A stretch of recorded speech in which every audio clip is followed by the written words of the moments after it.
Well, it sounds good to me. All right. Welcome to the show. What? Happy Hello. birthday, Andy Smith. Oh, yeah. Yeah, happy hump day, Andy.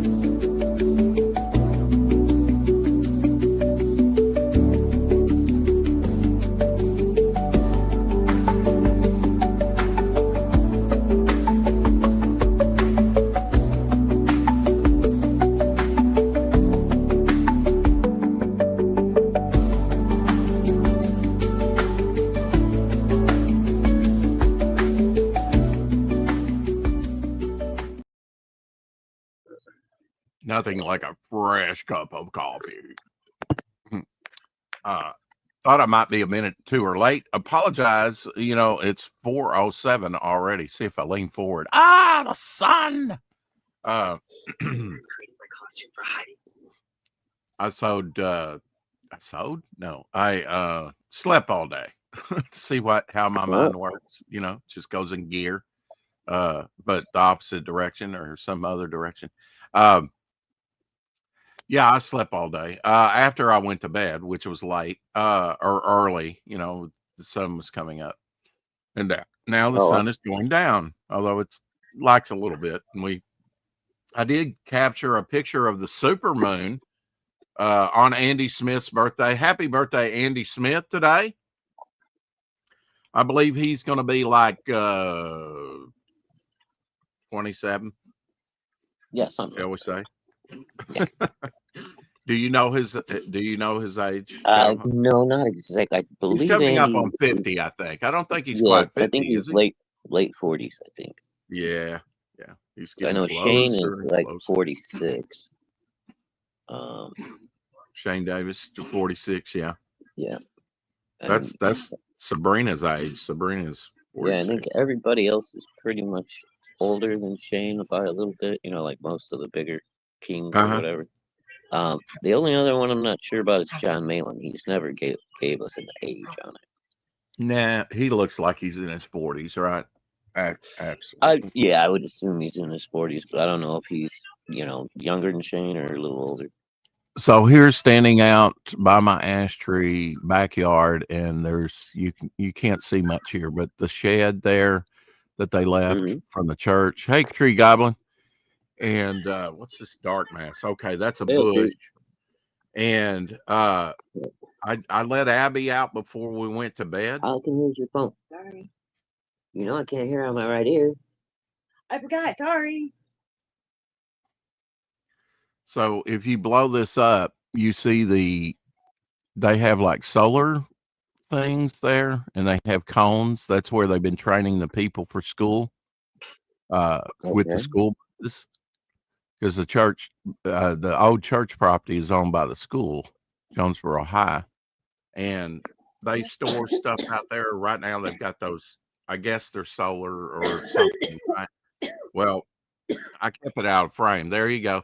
There's the super moon, right there. Oh, okay. Yeah, now I see it. And when I saw it, it was like orange, and you get the little gray details and everything. This just comes out a white orb, when you photograph it. But at least I took a picture of the super moon. That's, Yeah, I completely forgot to even check for it this morning when I was going to work. Well, I didn't think about it either. I just went about my daily thing, and then when I let Abby out at dawn, the moon was low on the horizon there and in the west, and going down, I guess, had been up all night and went around and whatever and took a picture of it. So yeah, I had sent Andy, not Andy Smith. I did send Andy Smith a happy early birthday yesterday, which he responded to, and also happy birthday today, which he said thanks or something over there on X. Great to get back with you. He didn't have to, but the other Andy Reno, that my neighbor Terry, his mother lived next door to me, passed away around Mother's Day, and apparently Andy said, I wanted you to know before anybody else, I'd have a classmate or something like that, somebody he knew. Let's see exactly what he said in my text here. You need a slow exposure or something for moon pics. Yeah. Andy Reno, there he is.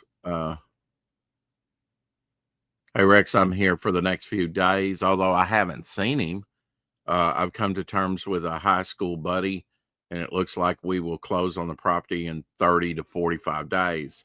I wanted to let you know before anyone else and to thank you from the bottom of my heart. So that was nice. I've been collecting his mail. I haven't seen him around, so, but if he's around, you know, coming and going, I haven't seen him.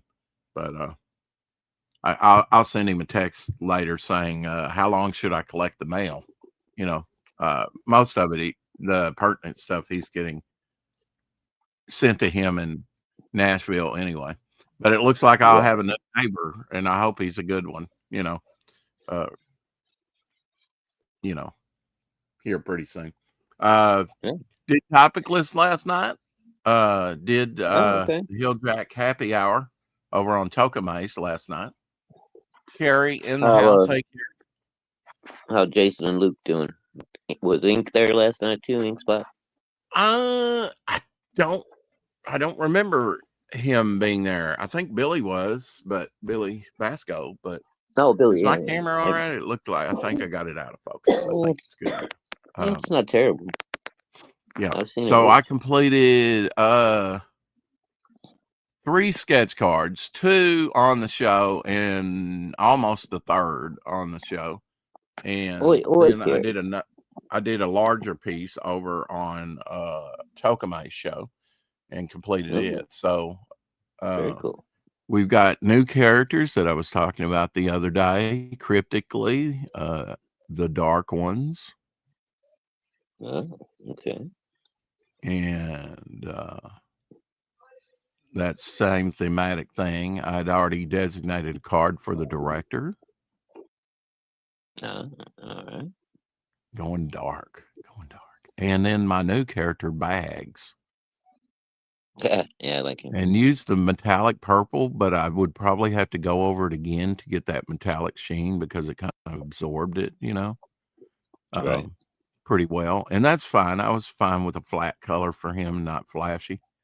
And it came out pretty nice anyway. Yeah.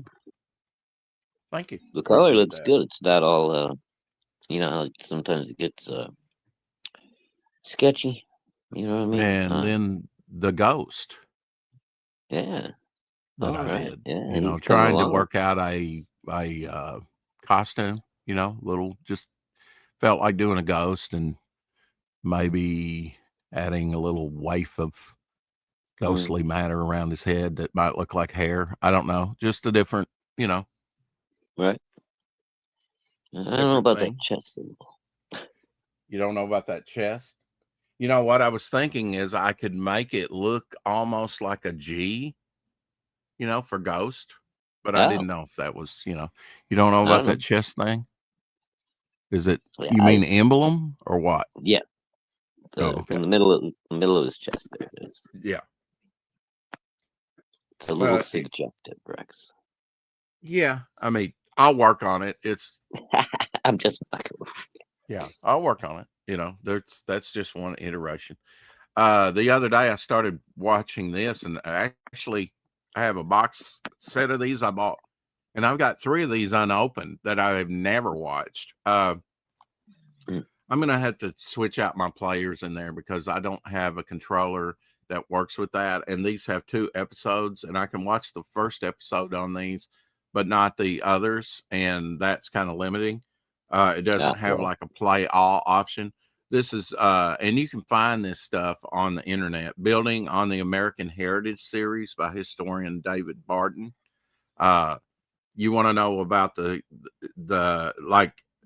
like the first one here, the role of government. You know, where are the limits on government and stuff? And actually, I would like to start doing that Sunday, kind of like our chosen shows. You know, I would kind of like to get some of that stuff off YouTube All right. and Somebody go would through rather that. take care of this guy. I'm not sure they can sing. I want to. Oh, okay. I think I can. I don't know. God damn it. Let's see. 3 There's a dots. I lucky don't one. see anything. Yeah. Lucky I'm not in chat. Yeah. Ban that bitch. Well, I'm kind of limited. Let's see. Let me go over to. I'm just gonna You got stop somebody going spamming over the to chat Twitch with- if this is going to be the thing with Twitch. You know, bunch of jerkoids. Yes, I said it. You know, being childish. You know, grow up. Okay, Lemon Soda. Mora, I hope you enjoy it. You know, I'm glad my voice can, you know, do all that for you. You freak. Oh, you got some weirdos spamming the chat. You'll have that every now and again. If you haven't hit that like button, hit that like button. If you haven't subscribed, subscribe. Looking over on. See, I'm not seeing it over on YouTube. I see it in StreamYard. Chat can't see the bot. Maybe YouTube is filtering them out. Yeah. Oh, okay. That's good. That's what. As long as it's not showing Kara up on YouTube. Then he can just annoy me and Rex, I guess.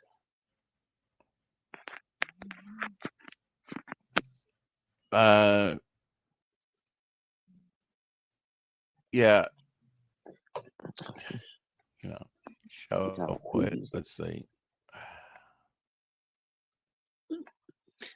Dog is sleeping over here, making all kinds of wheezing sounds while she's snoring. Oh, whatever. Let the children play. You know, whatever. I guess as long as it's not showing up on YouTube, then we're fine. Well, the only way it shows up is if I highlight it like this. Shadowhawk, I need you.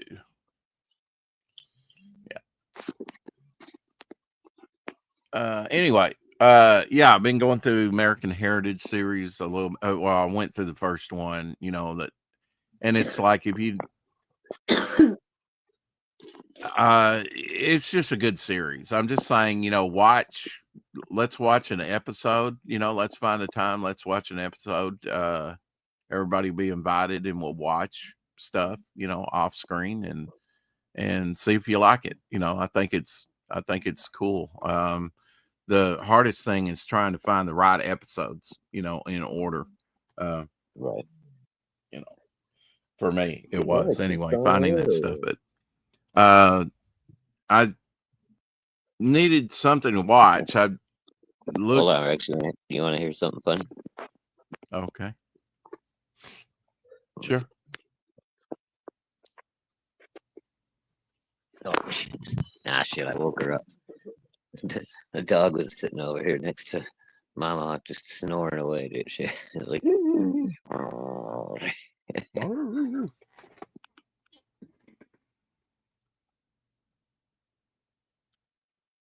There you go. I'll complete the costume. How about that? Wow, hey, see? Yeah. You're gonna have a friend for life now.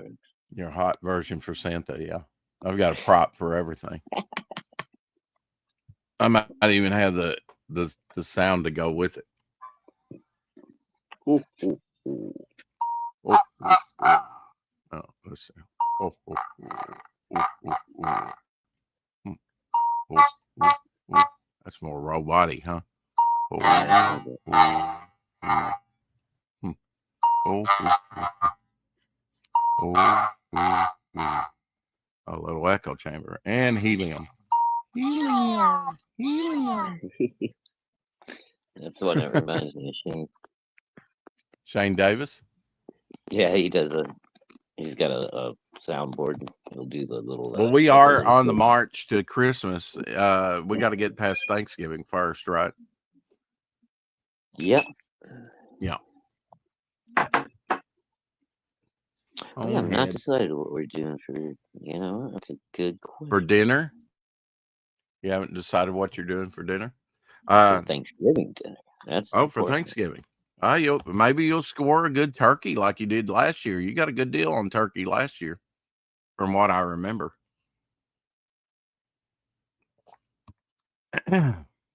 Anyway, I restarted the MonsterVerse. I thought, what the heck not? And I rewatched Godzilla. It has Godzilla, Kong, Skull Island. I skipped that one because I've seen it and kind of know it, and it's nothing bad about it. I've just seen it more than some of these others and would probably remember it all, and it's not as fun. So I thought I'm going to skip over that one and go straight into Godzilla King of Monsters again, which I thought was a letdown when it came out, somewhat. But I've rewatched that not too long ago. Then there's Godzilla versus Kong and Godzilla Kong, the New Empire, the newest one, and watched that when I got this collection a couple times since then. But going through the Godzilla stuff up to Godzilla Kong, New Empire, and Godzilla versus Kong. So going through the MonsterVerse stuff again. But yeah, the first Godzilla, it's like I haven't watched that in a while, and I misremember, Mandela effect about. You got thawed out and see how it smells, baby. Kind of my memory is different on that. I don't know, but it's been a long time since that was out at theaters. I saw that over at the theater in Memphis. Went over there with a friend. I think we ate and went and saw a movie at the Wolf Chase Mall, Godzilla. And I think we might even watched it again when we went back to when we came back here to town. I have yet to see Godzilla -1. Oh, thank you, Apex. I actually watched that last night before I watched the Godzilla. I watched Godzilla -1 because I found my disc. I had the container, but it didn't have a disc. And like I said, I looked through some of my stuff and there it was. And I said, I'm going to watch that. And yeah, very nice. You need to watch it. It's good. It's good. You'd love it. Good to see you, Apex. Are you working? Are you working today? You're like right now,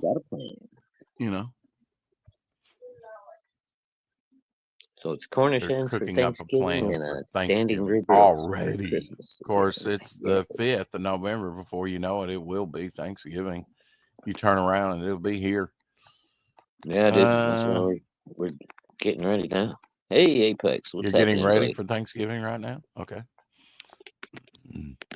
You still haven't seen Godzilla, Apex? You gotta watch it, dude. It's good. I watched it last night before I watched Godzilla and the MonsterVerse. The is that the first one? Is the first time you seen it? No, I just rewatched Godzilla -1, and then I decided to start on the MonsterVerse, and I watched Godzilla and got to, and now really have like in the player Godzilla, one, King of the Monsters. And I finally did Godzilla right in -1. It's while you were off planning Thanksgiving, I was saying that I watched Godzilla out of this, and my memory's different on that. The gentleman that was on Saturday Night Live and did Breaking Bad. Yeah. Mm-hmm. He was in the first Godzilla movie. My memory is different on that. I mean, I even have some of the little plastic figures of like you had a male, female, and laying eggs and all that. And oh yeah. Mm-hmm. I don't know. Your memory, it's different. Male and female laying eggs. That was the 90 or 2000 Godzilla, whatever. No, brother, that was also Godzilla, where they had those flying like. Oh yeah, but Godzilla you had the male, female, and they were laying eggs too. Okay. Yeah. And they were absorbing radiation. They fed off radiation. I misunderstood. You sounded like you were saying Godzilla was laying eggs. Oh, okay. Yes, you are right. I mean, like the 99 version that everybody didn't really like, or it was like. I don't know. I saw it in the theater It was okay. I saw it. I don't think it should have been a Godzilla movie, but as a kaiju movie, it was perfectly fine. Yeah. They wanted it. I mean, look, if you said, okay, this is Samson the Mighty Kaiju or whatever, if they don't have the big G name attached to it, I don't know if it would do good. It might. I mean, well, it's not going to You make got the kind of movies like money. Rampage and others that have like big kaijus in there, but do they do as well if they don't have Godzilla put on there? I think Rampage did all right. I mean, but it Yeah, had the I Rock think in it, too. Rampage did all right. Yeah, I bought a copy of it. And it was actually pretty fun. I thought it was liked cool.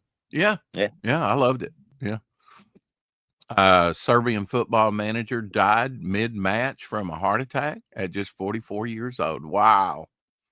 Yeah. Probably all Wonder that if- high cholesterol eating, you know? Yeah.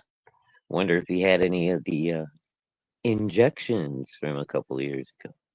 Oh, that's true, right? Yeah. Why Mhm. do Americans celebrate the Mayflower pilgrimage in 1620 and not the first pilgrimage who settled in the Roanoke in 1585? Because Roanoke You got me failed. on that, and I'm not even sure we celebrate the 1620 anymore. Really? Yeah, I mean, 1620 is we don't even know our Thanksgiving, family. right? Yeah. Not Thanksgiving is the 1998 1620. Godzilla could be retitled as Kaiju Beast. Yeah, that's Hey, a cool Walter. title. Oh. I asked Apex a question. He's not going to answer me. See, that's the thing about leave one in the Roanoke, we chat. don't Nobody ever celebrate. does it. You ask them a direct question. They say, you ignore the chat, Rex, and I ask a question like, Apex, are you working today? Or are you off? Or I mean, like right now. And I don't get an answer. I get Kaiju Beast. Okay. You know, I'm going to go off on the chat. It's like, why, when I ask a question directly to somebody in the chat, they don't answer me? Maybe they don't want to. Okay. Yes, I'm working. That's all I wanted to know. Because I think it's pretty cool that you listen while no you one work. celebrates. Okay. Listen, I'm trying to get this out here. Go ahead. The Roanoke colony was a complete failure. They completely disappeared, and nobody still knows what exactly happened to them. That's why we don't Kind of celebrate. like Jamestown, right?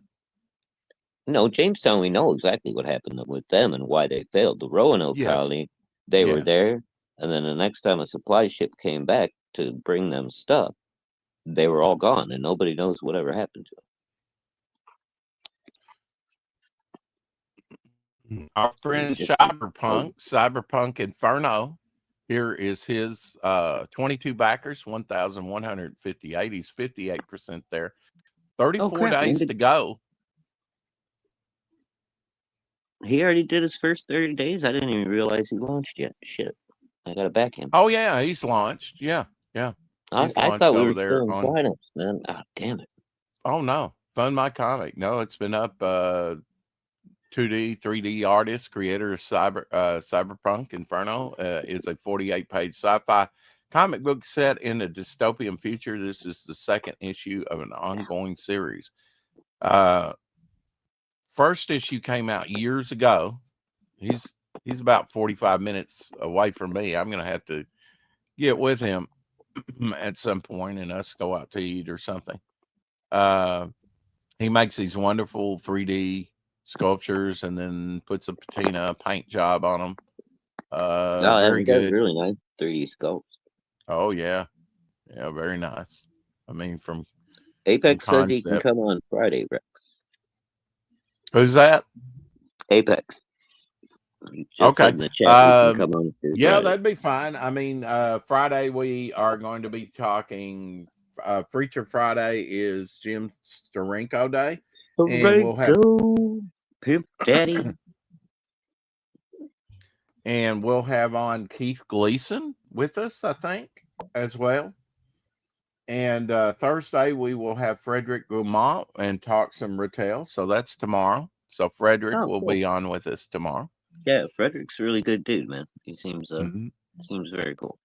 He's been doing a lot of draw streams and things over there on Omer Glitch's channel with Omer. So that's cool. Yeah, he's been on Katie's channel quite a few times too. So he's getting some good exposure. Yeah, I think that was in his trailer. You know, it's like, what are you working on, Frederick? And then he goes into the whole thing. Yeah.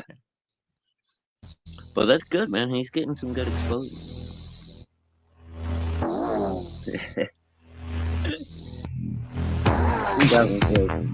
Everybody dancing. Possibly.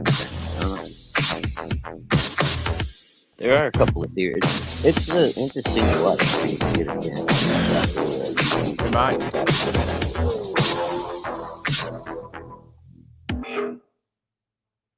Wow. Hail Mike Walker.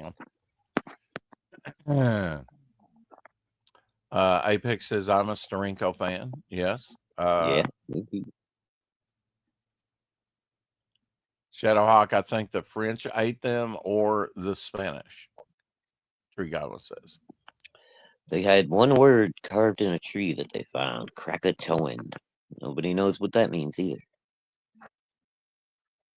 Really? Okay. Well, you're up on the.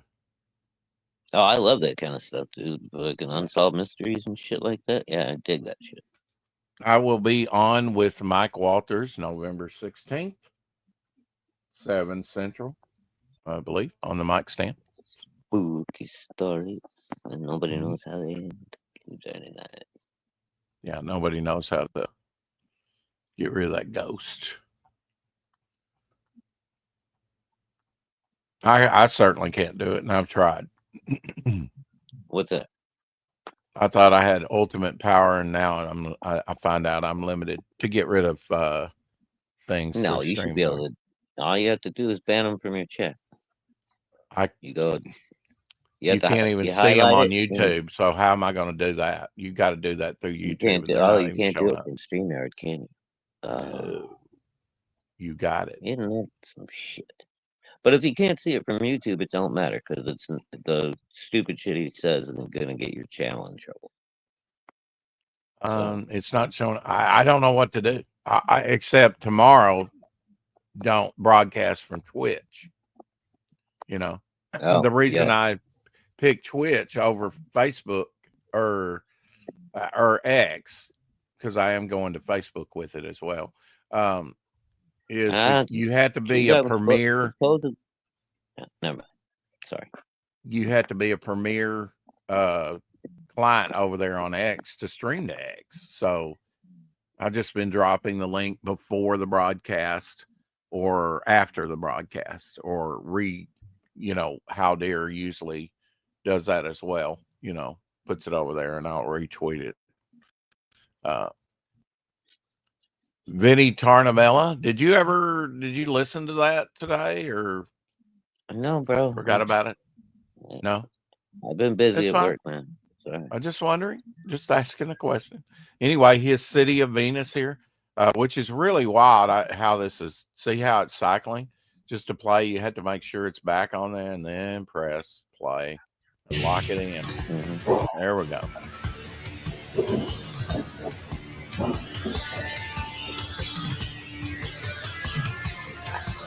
Yep. Oh, there you go.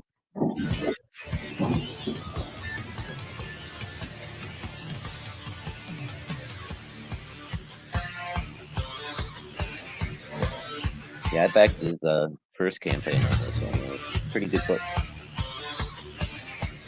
And obviously the artwork is stunning.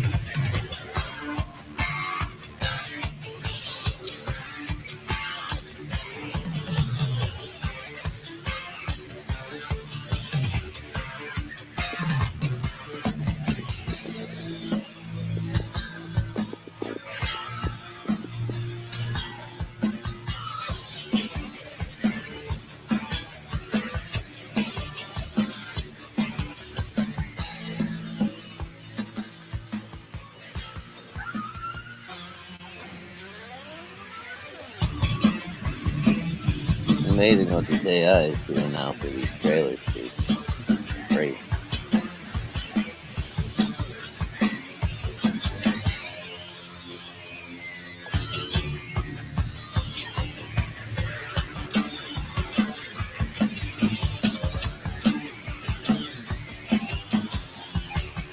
Sounds like a big jam session, doesn't it? Yeah. Yeah, I feel for animators like Pedro Ang that AI to make your, it's traditional gonna be rough animation for guys that do old school animation now. Yeah, it's just gotten worse, and I know Pedro was talking about that years ago. He recognized the threat to animators very Dude, early did you on see, before you saw Grok and all this stuff. Did you see the animation that Ethan did of the New Heather Swain 1993 or whatever it is? He animated like I don't know 2 or 3 pages, and let AI put it together and prompted it. Shit, it's amazing what he did with that shit. We're They were talking about that last night. That AI is going to be so handy for all this kind of stuff, and people are going to be making movies. Well, oh yeah, they've already started doing that type of thing. The prequels here, 1,700 and wait, 173,000. How about that? $184. The prequels there, Cyberfrog meets World #1 and 1993, the Diary of Heather Swain comic book saga begins. Yeah, here. that was the one, 1993 Diary, that he did the animation of. Really cool. Oh, okay. Just to check in with that one, I don't think it had a trailer. No. Apex says that's it. I may need to do some AI Fembat. There you go. Yeah, I don't know, man.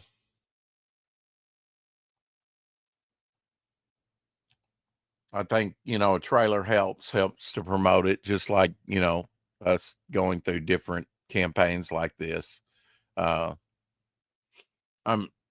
glad that I and Brent, for our first and shout out to Doc Blaylock for sort of modifying my trailer that Pedro did for me for the Ashcan for this campaign. And to Omer changing the music so it's copyright protected, or not Right, copyright. yeah. It's supposed to be copyright free music anyway, but every time I play the big version of that, kind of like Tokamai played that, and it was good to hear it. The music that Doc put with it. But anyway, here's Fembat, 50 backers. Woohoo! And yes, everybody gets the Dan Lawless trading card. The second stretch goal has been reached. Nice job, people. Congratulations, Apex. All props to you. Let's play the trailer to Fembat. Fembat. If we can get the wheel in the sky keeps on turning to play for us. Don't know where I'll be tomorrow. Yes, I will. I'll be on the 4 o'clock shadow. You're welcome. Yeah, no problem, buddy. No problem. Shadow, they've been taking gene samples to find the ancestors of the Roanoke settlement. They've been getting good results. It explains the native Indians in the region with blue eyes too. Yeah. Oh, interesting. I hadn't heard that the latest updates then, Tree Goblin. Oh, thank you. Yeah, I've I been don't know if we're interested in going to that get story this to for play, years, but I I'll leave it up think here and try and get it to. I don't know. I may have heard something about. I knew it was a theory that they had There been we go. kind of absorbed by a local Indian tribe, but I didn't know they had actual evidence. All right, Absorb this. Apex Comics presents Fembat. Groovy, man, groovy. Groovy. Psychedelia.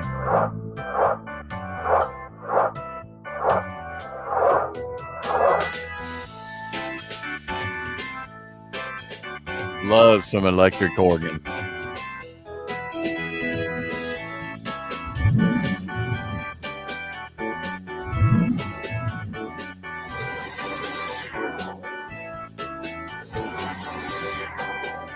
Me too, Tree.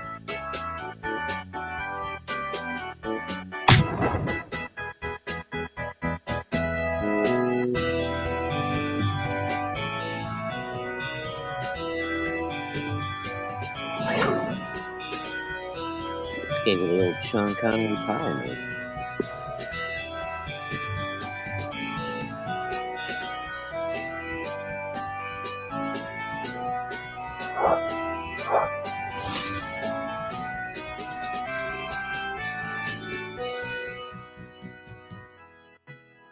groovy. We are grooving today on Hump Day with that song. Incense and peppermint. I believe that's where he kind of got the inspiration, right? Incense and peppermint. Incense and peppermint. Yeah, it's got that kind of sound too. Mm-hmm. Very cool. And to do our friend Doc Blaylock justice, bum, bum, bum, bum, shipping immediately a damn dirty thing. You buy it today, it's shipped out. 79 backers. It would be nice to get him to 80 backers. $2,707. Actually, the funding goal was $2,500. So congrats on reaching 180, 108% on that. Before he takes it down, let's watch the trailer with the sound effects, not the early version that I usually play. All right.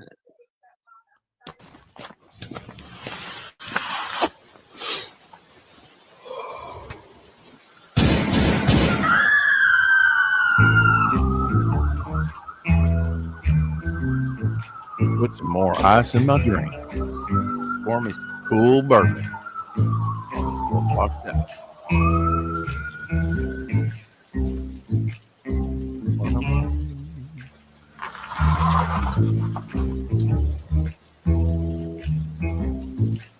Man, I'm hungry. Burn it down. Let it burn. Groove with me. Groove. Good trailer, man. Doc does a good job with those trailers. Oh, yeah. He does a great job. He and Mr. My AI games. He and Mr. Good Stuff does a good job. Yeah, good stuff. Got talent for that too. Mr. Good Stuff, who do you think you are? Also talking about Vinny Tartamella, he has an art book that is available as well. So let's feature that real quick. Hell yeah. Mm-hmm. We got City of Venus. Right? There we go. There we want to tap.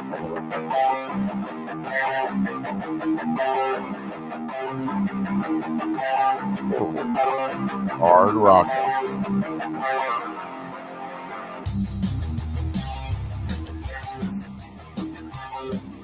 Is it playing? Hello, everyone. This is Vinny Tartamella. Wait a minute. There we go. Art of Vinny Tartamella, Volume 3. This book will be 64 pages. I am the creator of Shadow of the Kraken, creator of City of Venus, Dead City, and co-creator of Through the Woods.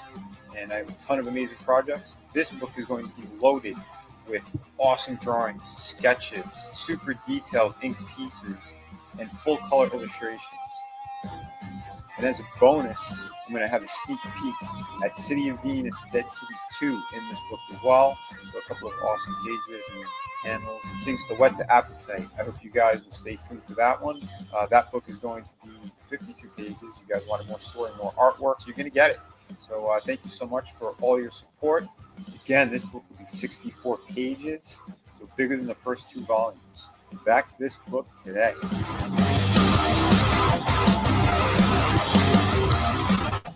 Hey, Elsie. Hey, Elsie. That Joker, man, is great. Got a little bit of a Bolland feel to it, doesn't it?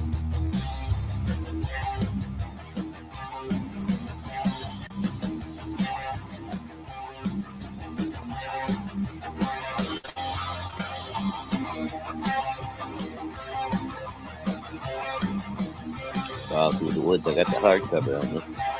Yeah, Through the Woods is on the campaign. Yeah, oh, dude, great story, man. It's a really tight one-shot story. It's really good. Hey, Sheldon.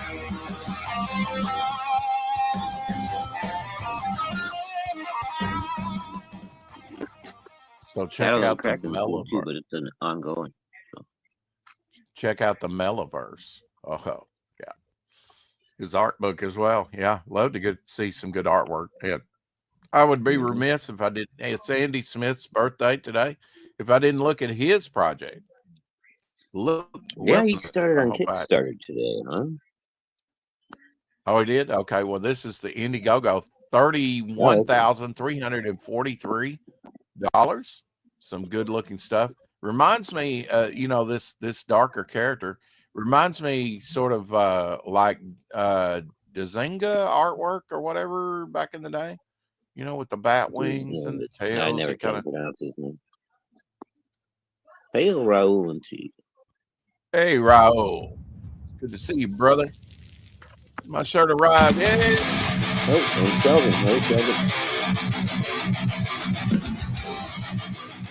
Andy Smith, 57. So he's almost 9. Wow. Andy looks good for 57.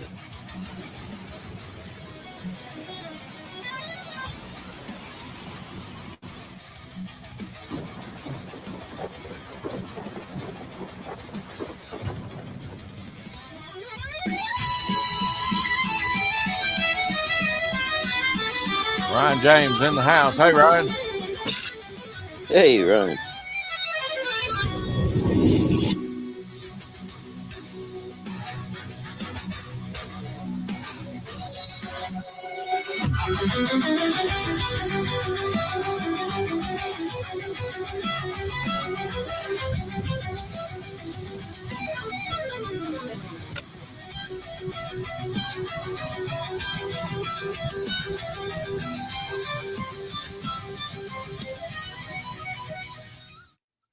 $57 today. Andy Smith. I like Andy a lot, but I prefer this art style to what he did with the first two First Man books. Oh yeah. The more Bart Sears type.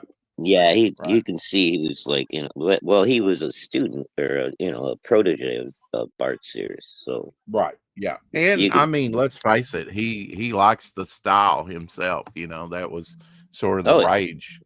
I mean, Bart Sears was one of the big creators of the 90s. I mean, oh yeah, he didn't last a real long time, but he was up there for a little while. Yeah, no one was doing like hyper musculature like he was. No, but nobody else was doing that style except him back then. You remember his the drawing series he had in Wizard magazine, the Brute and Babe? It'd show you how to draw the hyper, the Brute, and then show you how to draw. Super Hot Babe. Yeah. Oh yeah, and I think that's how he converted a lot of people towards his sort of style of art. Absolutely, yeah, that was very popular.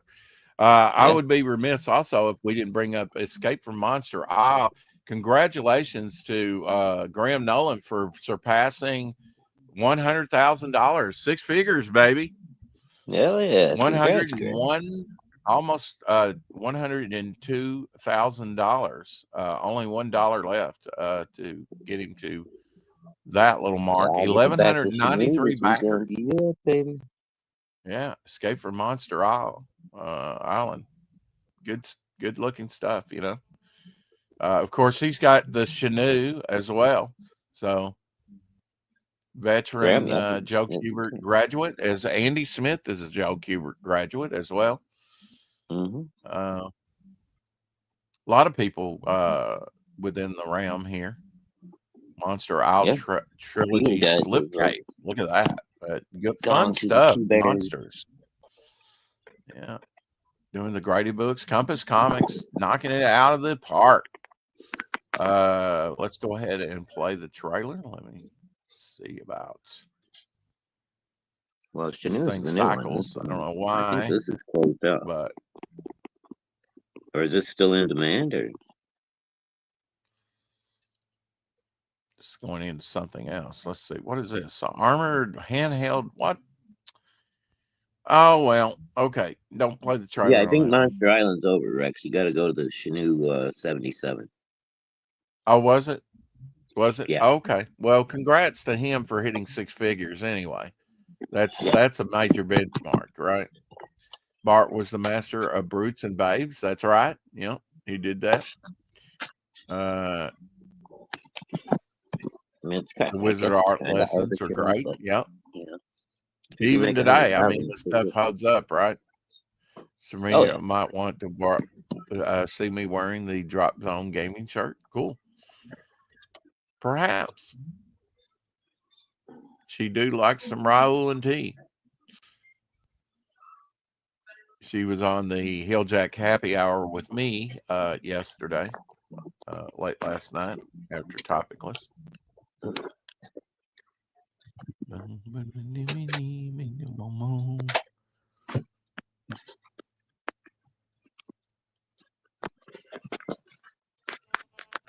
So here's a picture of Raoul in his Drop Zone t-shirt. Oh, cool.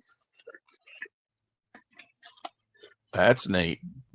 Looks Nice. like Crom there in the background. Is that Pops with the M16 or whatever that is? What is that? I'm not sure. Oh, that's funny. It looks like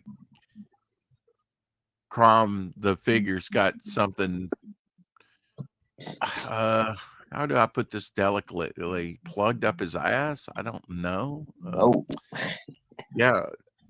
I don't know how to put it a different way. Just look at the image. You know, it's well, kind of wait, wild. let me blow this up. Yeah. And he's just sitting there drawing or gaming. And, No, it's just the line of the fire. It just happens to be placed badly. I think. I don't know, dude. That, yeah, sure. Yeah. Cool shirt though. It's Very cool looking colorful. shit, though, yeah. Yeah, it I is. like it. Game I don't think controls. you got it, Okay, man. gaming controls, yeah. Maybe it's just one of those unfortunate thank you, sir. Tangents, you know, one of those bad tangents. Oh, it's a wired controller. That's what that was. It was the wired thing. Right, okay. Okay. All right, I get it.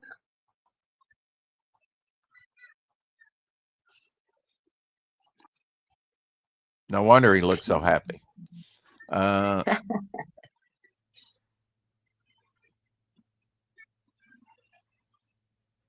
man, it's getting cold tonight. Damn it. Hopefully Keith Gleason will be able to join us for Steranko Feature Friday. His Mighty Mascots over on Indiegogo here. $3,000. So he broke $3,000 there. Congrats. Previously on the Mighty Mascots. The fearless robot Boom found himself in dire straits after a bullet struck him during a fierce battle with Lana Lennon in issue 6. The impact compromised his targeting system, throwing his precision and control into disarray. Suddenly, a new threat emerged. With no time to waste, Boom makes the decision to have the bullet removed and take his chances with the glitch in his personality matrix. Boom's transformation has set the stage for an epic new chapter, and the story continues in Mighty Mascots issue 10. Issue 10 is a triple-sized anniversary extravaganza, featuring all new content by the same great creative team you know and love. Dive into a thrilling news story and enjoy 2 exciting backup tales by DC Miller and the Ogle brothers. Choose from 2 stunning alternate covers that capture the essence of this landmark issue, with artwork by Gazbot and Angry Dad Comics. Plus, we've got incredible new perks, including exclusive 3D printed Breakfast Brawler figures. There are 8 figures available in 4 sets. Buy them all to receive a bonus glow in the Dark Mondo figure. And that's not all. Catch up on back issues, grab limited collectibles, and immerse yourself in the Mighty Mascots universe like never before. Support the Mighty Mascots issue 10 on Indiegogo and be a part of this groundbreaking journey. Yeah, I don't know if that's active or not, to tell you the truth. I know he's got a new book out, and but if it's still up there, yeah, you can get this stuff immediately, like Shadowhawk showing there, his Breakfast Brawlers. You are muted, so if you're trying to talk about them, but yeah, we see the images. Oh, sorry. Yeah, I was just sitting outside. But yeah, these are very cool. Just 3D printed. They don't have articulation or anything. Any movement, Still, yeah. still very very nice representations of the characters. Great paint jobs on them. Very neat stuff. LZ, And I if you think the have time top to come tier in, I'll for drop you the link. the top tier for everything was under $100, I think. So He's got a new project out, and we'll kind of feature that Friday. You know, if he comes in here, if he doesn't, oh, Keith, I'll look I up didn't know he had a new one out. he's got a new project up. Yeah, and we're going to talk about that. Cool. Yeah, I like Keith and Amy. They're both very nice people.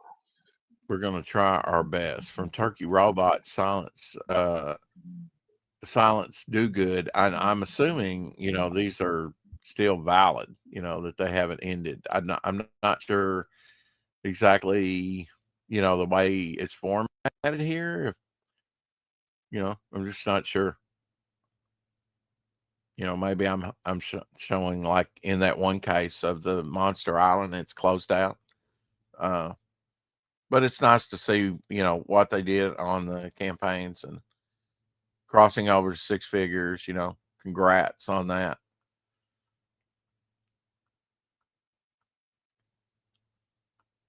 A lot of nice artwork on this. Benjamin Franklin, young Benjamin Franklin, time traveling. Really didn't expect that. Dan Lawless has, you know, some artwork on this campaign, so very cool. Yeah. Let's take a look. Dan's been popping up in unexpected places. Oh yeah. I'll get him to do something for me, maybe on the next campaign. Sounds fine to me.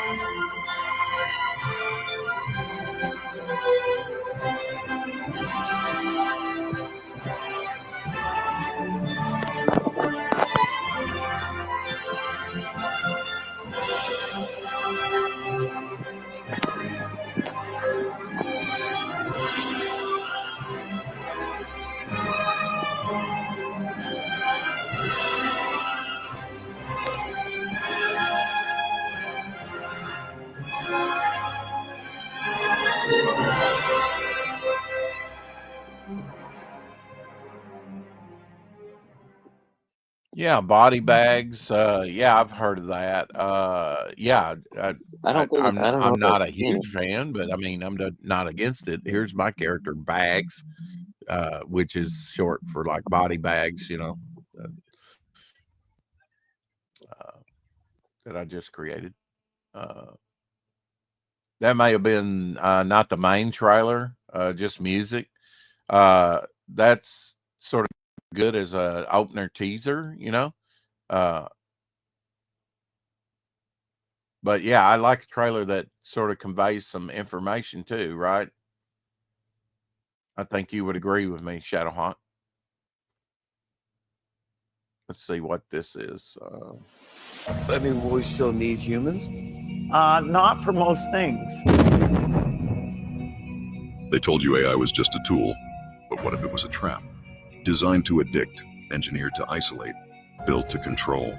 They want you in the pod, hooked to the machine. Your thoughts, dreams, and ideas harvested like crops until there's nothing left. But one man stands in their way. Ben Franklin. He is Silence Do Good, a time travel agent on a mission to shatter their enslavement of humanity. The battle for your mind begins. Silence Do Good Volume 1, Electric Dream. Yeah, a little Matrix there going on, huh? I would think.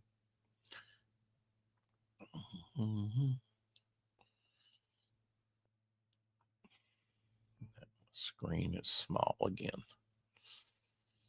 My screen is small.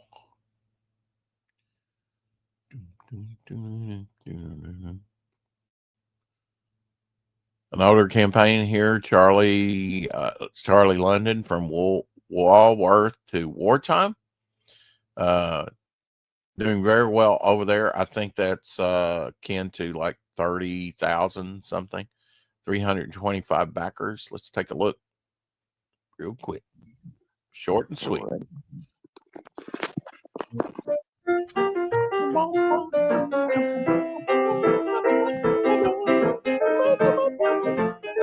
the man who gives the London Buggers a battle in the clouds is, yes, Charlie Chaplin.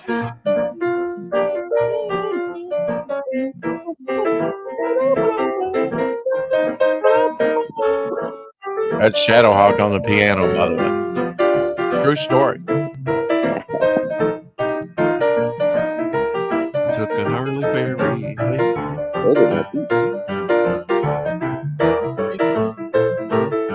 Peter Gilmore, Graham Nolan covers. Good stuff. Officially licensed by the Chaplin Estate. That's one of my favorite ones. What was that one called, Rex? Circus or something like that? Or... Yeah, circus. Yeah, the circus. Yeah, where the monkeys grab him and everything. Yeah, yeah, it's great. That's one of my favorites as well. Mm-hmm. Soldiers, in the name of democracy, let us all unite!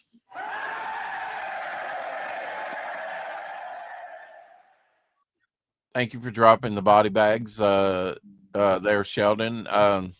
Billy Tucci ran artwork is impressive. Absolutely. Yeah, just about anything he does is impressive. Brian, you know, very cool. To get rid of that and bring us back up, which my things are all messed up right now. That's fine. We'll go with that. I don't think I ever heard from Elsie if he's available to come on. Again, I ask a question and don't get an answer. That's fine. That's fine. Even on the phone, things like that. Now, Thursday, tomorrow, only tomorrow. Tomorrow. We'll start the day tomorrow. Some days I wish we could start the day tomorrow. We will have Frederick Gaumont on and Gwinnerich. I don't know. We could slaughter his name all day long, probably. 47 backers doing very well, $1,401.50. 30 days to go on the campaign. We will be featuring Rattel tomorrow, which is French for honey badger. Let's take a look if we can get this thing to play. Let's do it. Thank you all so much for coming on tonight. I really appreciate it. I especially appreciate Frederick Vermont. I'm just going to call him out tonight because, I don't know, I want to make everybody else jealous. And also, he's got a great name. Thanks for coming on, everybody. Frederick Guimont. Okay, that is actually a really cool scene. I really like that. That's cool. Damn. That looks really cool, Frederick. Frederick, what are you working on right now, man? What are you working on right now, man? What are you working on? Love you, Katie.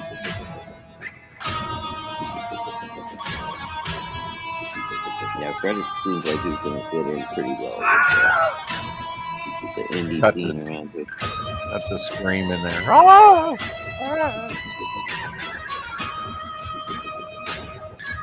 Yo, compound.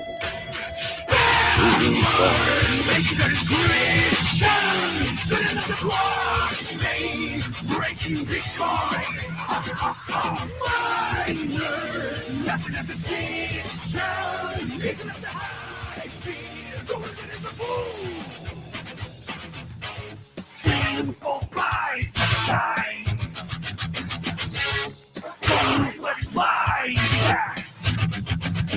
Bitches and fixes. Money hits out, but I prefer to play with J-Back scams.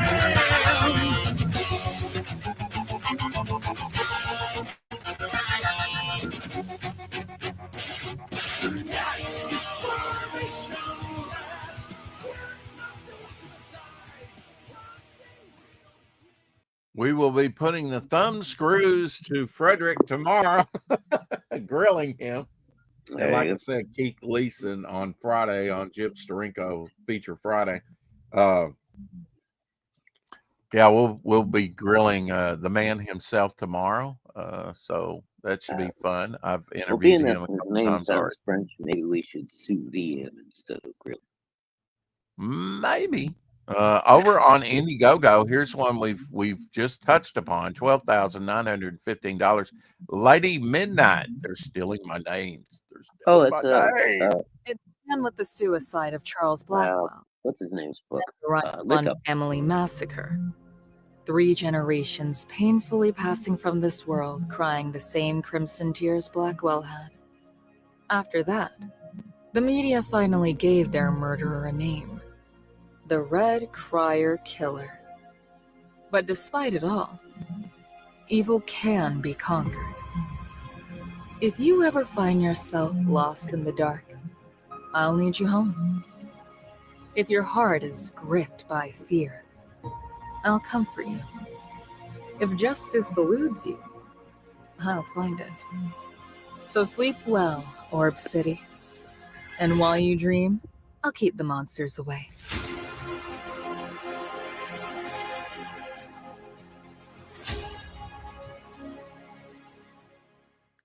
Yeah, Lady Midnight. There you go. And I dropped the link in the chat. Who did you say did that project? That was a Literature Devil. Literature Devil. He wrote it. I'm not sure who his artist is. All right. Well, it looks like a good project, Yeah, it's a good looking book. I good think looking he's doing trailer. fairly well, funding wise. I think he's doing all right. So, but Lit Dev's pretty cool. I don't know if you've ever listened to any of his stuff or had him on the show or anything. No, I don't think we've had him on the show. I think you're correct about that. That's yeah, he's a one that's pretty smart has a dude. lewd. He seems to have it together as far as knowing what he's talking about writing and things like that. Well, you mentioned Jason Bascom and Ink Spots earlier. It was on, at least with Jason last night, on Topicless, and $4,189. Frog G, Voodoo Gods and Magic from Unhinged Entertainment. Good looking campaign. Mm-hmm.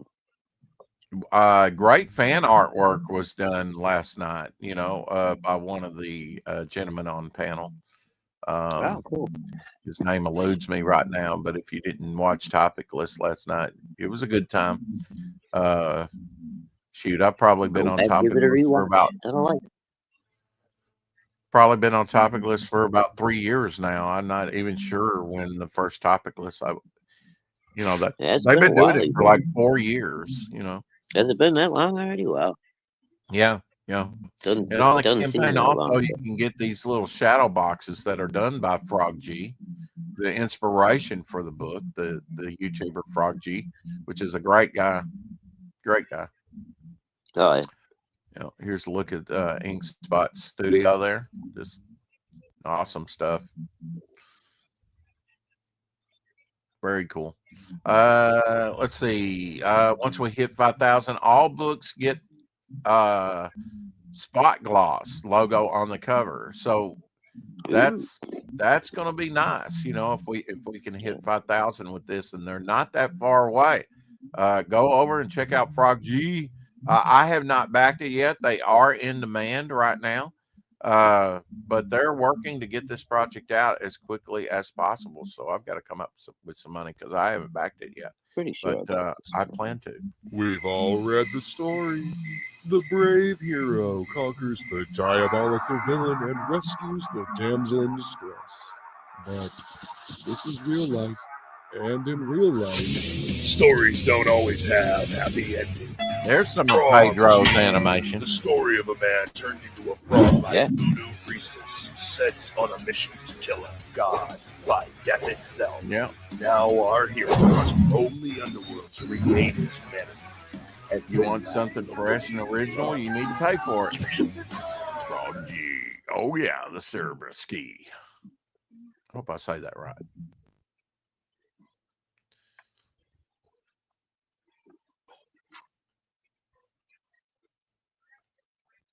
Yeah, I haven't seen a lot of Pedro lately. Sometimes he's on like Randy Zimmerman's, some of the things that we Yeah, do, breaking we down, used to be on with Sugar Chris all the time. They used to do a stream together every week. Can't get But I enough haven't that seen sugar. I haven't seen Sugar popping up in my notifications lately either. Yeah.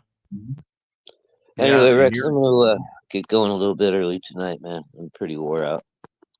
So thanks everybody for coming around. Rex, keep up the great promoting, and I will see everyone tomorrow. Mucho apreciato. Oh, domo arigato, Mr. Roboto. I love it when he speaks his French to me. Just, warms my cockles. Cockles. Oh my. Cockles. Yeah. I don't know what a cockle is, but I'm sure they're fiery hot right now. Wait, that was French? Oh me. If we can't have fun at it, what's the use? All right, LZ, I don't know how busy you are, but I'm going to send you the link over on Facebook. I could not get into Facebook earlier. Maybe it was because system overload. Who knows? But drop this for you. We'll look at Canadian Shield. I believe Canadian Shield is over on Kickstarter right now. Is that correct? Does anybody know Rick Piper's exactly where it is now? I know the Fund My Comic closed out quite a ways back. There we go. I think I found you there, Elsie. There, drop you the link there in Facebook, so you can come in if you have time. This is the old. As soon as I share screen here, this is the old Canadian Shield Fund My Comic. $667. Of course, that's Canadian, 17 backers over there. Closed out 53 days ago, but I wanted you to see his trailer again, because I believe Canadian Shield is active over on Kickstarter. So let's watch Rick's AI created. If you see right here, his cat has two tails. That's about the only glaring thing, but very cool. I've not seen as much as Rick's universe, the different characters that he's created till he made this. He's actually got some pretty good character designs. Canadian Shield is a public domain character. Anybody can do Canadian Shield. I think even John Dillard has a version of it that he does, but very cool character, and Rick's sort of redesigned it for him. In this adventure, the Canadian Shield takes on the unrepented Larson Winters, who will do anything to prevent his mistake from catching up with him. Canadian Shield 3 here by Cross Comics. Let's take a look at the trailer. I believe it's over on Kickstarter right now. This is the older Indiegogo, which is already, or Fund My Comic rather, that closed out. Nice trailer though.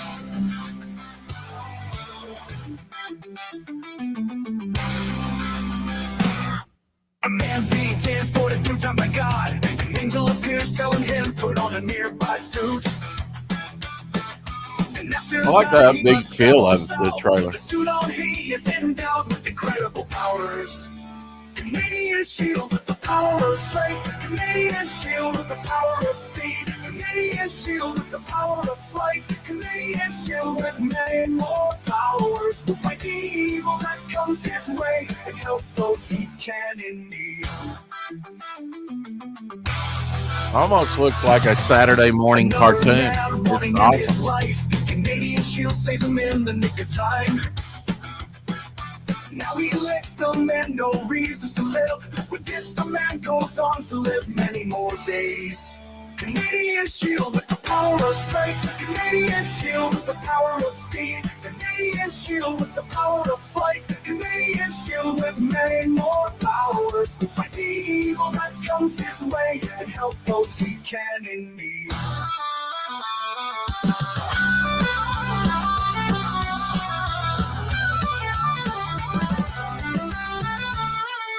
A villain appears and threatens many. Canadian shield rush to the scene. Like a little mini movie. And blows are traded. The Canadian shield wins and many are saved.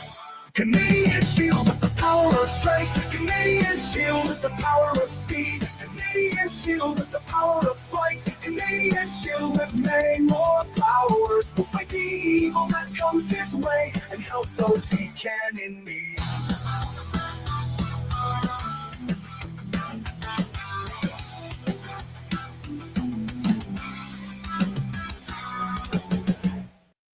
Cool. And that ain't the Cheshire Cat. Rick Piper, Canadian Shield, get him to 1K. Welcome to the show, Ethan Bell and Elsie.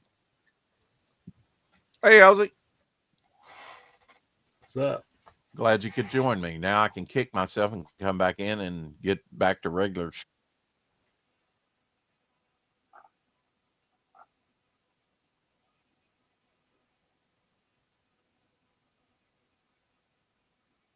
Kick yourself.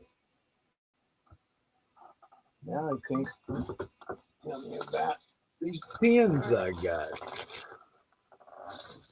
See, all goes well. That didn't take too long. And now I can see everything.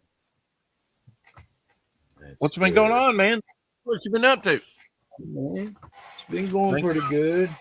Thanks for doing the show with me. Today's a little strange. Felt a little weird, but you know, I started feeling better as the day progressed. So yeah. The Elsie Show, Apex says. Elsie has entered the building, says Sheldon. What happened to Shadowhawk? He had to go and fix dinner. And probably get a nice hot shower, you know. Yeah. Well, since you came in here later and I thought I'd show you what I worked on last night, what I got accomplished. I've been trying to develop Ghost. Here's something I did on the show of Ghost, sort of designing him out a little bit more on the Hilljack Happy Hour, and then on topic lists. And I finished this one over there on Hilljack. Almost had it done, but not quite. Bags, working on the sketch cards for everyone. This one I had designated to do, so I'm chipping away at those that I had designated to do. The director, there you go, Elsie. Okay. Shadowy figure of the director. And then we have the dark ones. Ooh, mysterious dark ones, yeah. So yeah, these are got 3 sketch cards done, on the road to trying to finish all these up for backers. You know, we've got a bunch of others. I've got like Ladybog. I've got a whole thing here. I've got Grim Stalker, Ladybog, Blood Dragon, Kill Dragon, Slaver, Sea Demon, Blitzkrieg, Fire Ant, the Albino, which is not me, by the way, Shadow Wing, Midnight, Old Lady Midnight, the Bystander, Armored Flyer. Oh, and Armored Flyer and the Bystander card I've approved, and I will have them by this week, and then have some other scanned artwork done by Ryan James and others available to put up on the campaign if I so choose to do so. I know I'm going to put up some of the pizza rounds for people. What would you give for a pizza round? What do you think is a good price? I said $100. They said that's too much for a pizza round. I'm like, yeah, those things take time, but whatever. You know, if you don't want them, they're on cardboard. They're not archival safe. There's a way to stabilize that somewhat. I mean, it'll last for all your lifetime. I don't know. What's a good price? 75? 50? Just give it away. Make them a prize. Make them a prize. Just give them Hey away. man, Rex, I got you some pins, dude. He didn't answer my questions, folks. Don't ever Well, ask. give him them a question away he don't like know. I do. Give them away. Hey, that's what I do. I'd Why rather not? burn them. I'd rather burn them. I Dude, didn't. I that's didn't do you. it for that. Yeah. I didn't say. Well, then why did you mention it? You've Why got did the you gift even of mention giving. I don't. You Why know, did you even mention it, brother? If you didn't mean it. I said price, and you said give them away. That was not the answer. I was No, the very last not thing even you in the said, ballpark. and you can ask anybody in the chat, was give them away. That was a good idea to me. But I got these pins. They're Being acid-free facetious. combo pins. They're what? Change the They're subject. acid-free. They're very called slick. TOMBO ABT acid-free pins. But there's a big end and a little Cool. end, and they look expensive. I don't even Each know why I one's got tried. a barcode on them. You got a brush on one end, Dual tip, and then they got your little drawing tip on the little other. marker tip. Yeah. And they're Now acid-free, so they got to be good. Oh yeah. Well, I mean, it's archival safe, I guess, and it is alcohol marker, right? You know, I went to an estate sale, and they had these babies, you know, sitting there, and it's the hardest. Hey, doctor. And they never used half the stuff they had, and I said, man. Yeah, you don't know if they're Maybe. dry. You know. Oh, I've tried them. I know several of them are good. I've tried them. I don't know. I hadn't found a bad one yet, but I'm sure Yeah. there's one in there. Well, Apex answering my question. Don't give them away. $50 is a decent price. Yeah. We're burning comics. Cool. No, I was talking to artwork. You know, I'll just burn my artwork before I give it away. I put too much in, or keep it myself. You know, I don't mind having giveaways, but that wasn't my question. You know, it's just being facetious, and I should have never even said a thing. Never even asked the question. Because I know I'm not going to get a straight answer from Elsie. It's Well, always Rex, got to be there's so something to be difficult. said for your art to be out in the public. It's If I was a something to be said for farmer your and art going to be behind out. him, I'd have to remove the big boulders and rocks. That's just the way it is. You'll never see me being a farmer. Oh, me either. I mean, my whole family was farmer, you know, and it's like, yeah, My I dad can't do that. said, use this up here, not your body. You'll have to use Yeah. your body up to a point anyway Oh, yeah. to get I mean, where you want to go. you know, I started out, you know, farming with the family, and yeah, I'm done with that. Forget that. When did you ever farm, bro? When I was a kid, Uh-oh. he wanted, Oh, my yeah. father wanted both of us to be farmers. I never hoed cotton, but you know, I didn't Well, bag I mean, cotton. Well, I didn't the way bag it the sounded, cotton. Rex, what I'm saying is, the way it sounded is like you grew up and you was a farmer and you said, "Oh, no more." But now I understand what you're there saying. for a time, I was put under farm management. You know, absolutely on my but now when I was younger, I went out and I flagged the fields with the pesticide being drawn, and you know, so my Well, DNA you is was probably just, all warped. yeah, he was teaching you I some went out. stuff that I as went a out and kid. hoed cotton, hoed the weeds out of cotton. I never collected it in like the burlap sacks or anything. That was before my time. Now, my first wife, she said when she was a kid that she went out with her mother and did that type of stuff.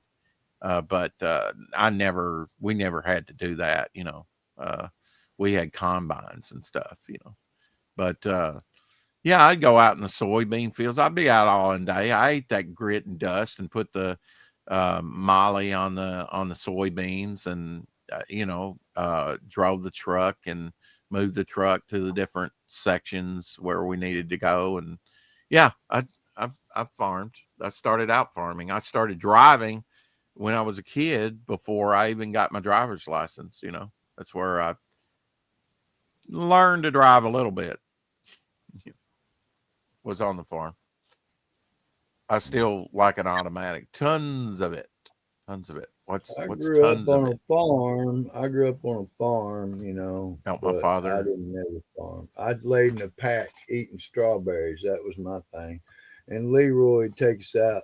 I was like 3. He'd teach me how to shoot a 22 and things like that. Mm-hmm. It was bizarre as a little kid. I'm telling you. Doc, yeah, there's the StreamYard link if you want to come in and say hi to Elsie. Tree Goblin will host the Great Comics Burning live on Rumble. Oh my! Apex is joking. Rumble. I'm burning coming anyway. Cotton. Hell, Dr. Mask. Hey, Doc. Well, Doc, Gentlemen, what's happening, my brother? Elsie, I have something to tell you. On my show earlier, Carrie was in the audience. You know, she's in the UK, and we were talking about accents. And Tanner asked the chat, our UK people, including Tree Goblin was there, what do we sound like to you over in the UK? And Carrie said, you all sound the same unless you have an accent like Elsie's. Oh my! Yeah, I grew up way down in the pawpaw patch, brother.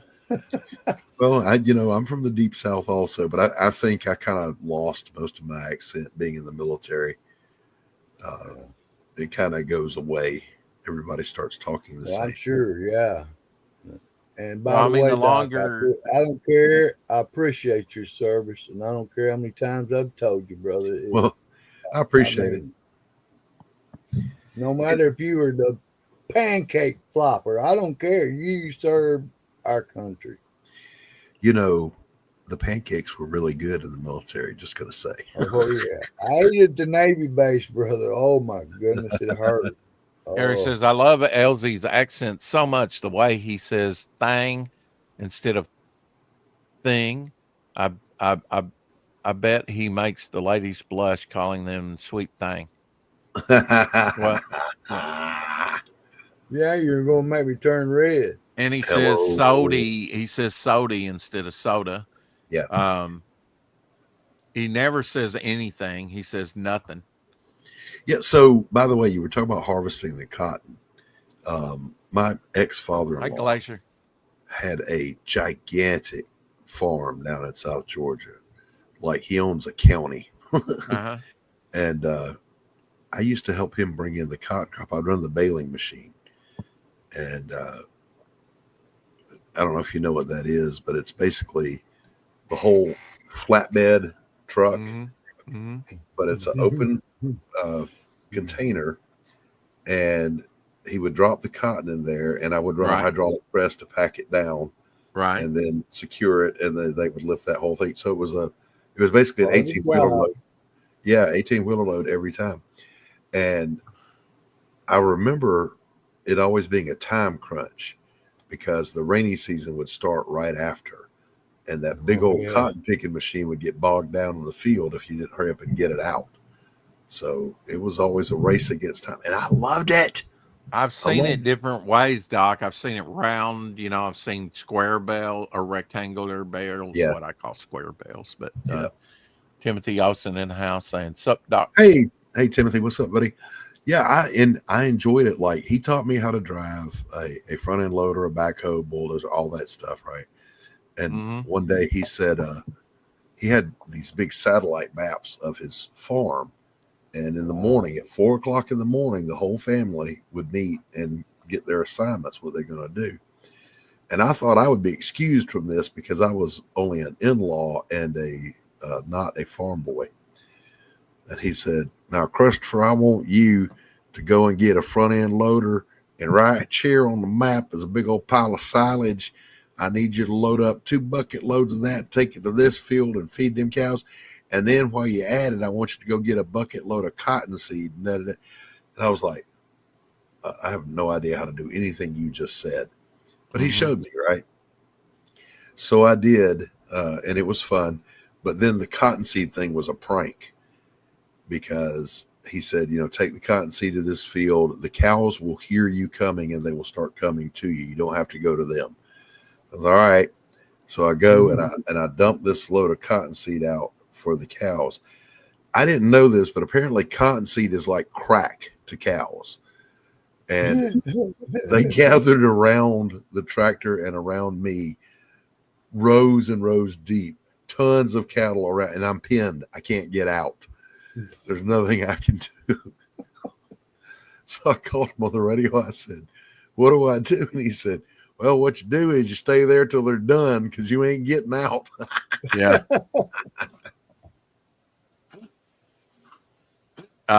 Yeah, we had a 18-wheeler take a curve terribly and dump the cottonseed in a big ditch, and we actually went down the ditch and got some of the cottonseed and brought it back to put in Mom's flower beds or something. I don't know what she used it for. But yeah,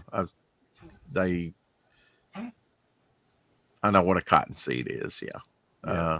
I've seen plenty of it. Yeah. We only did like cotton, like maybe the first 2-3 years that we farmed. And in fact, when I brought it up to Mom, she was like, we never farmed cotton. I said, oh, yes, we did. The first, 1973, 74, 5, maybe we farmed cotton, absolutely. We did. It wasn't a lot, but we did. Mostly we done like milo, soybeans, rice. Well, you know how they always talk about these poor starving farmers and crop failure. I mentioned that to my father-in-law, and he just chuckled and he said, that's because they farm stupid. He said your money crops are feed corn, cotton, and soybean. You grow those and you will never go hungry. And I'll tell you this, man, I watched Christmas the first time I was with them. So at Thanksgiving, we're sitting around the table, and they go around the table and they tell him what they want for Christmas.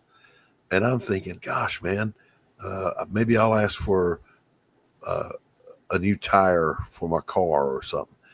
The first person to ask was his youngest daughter.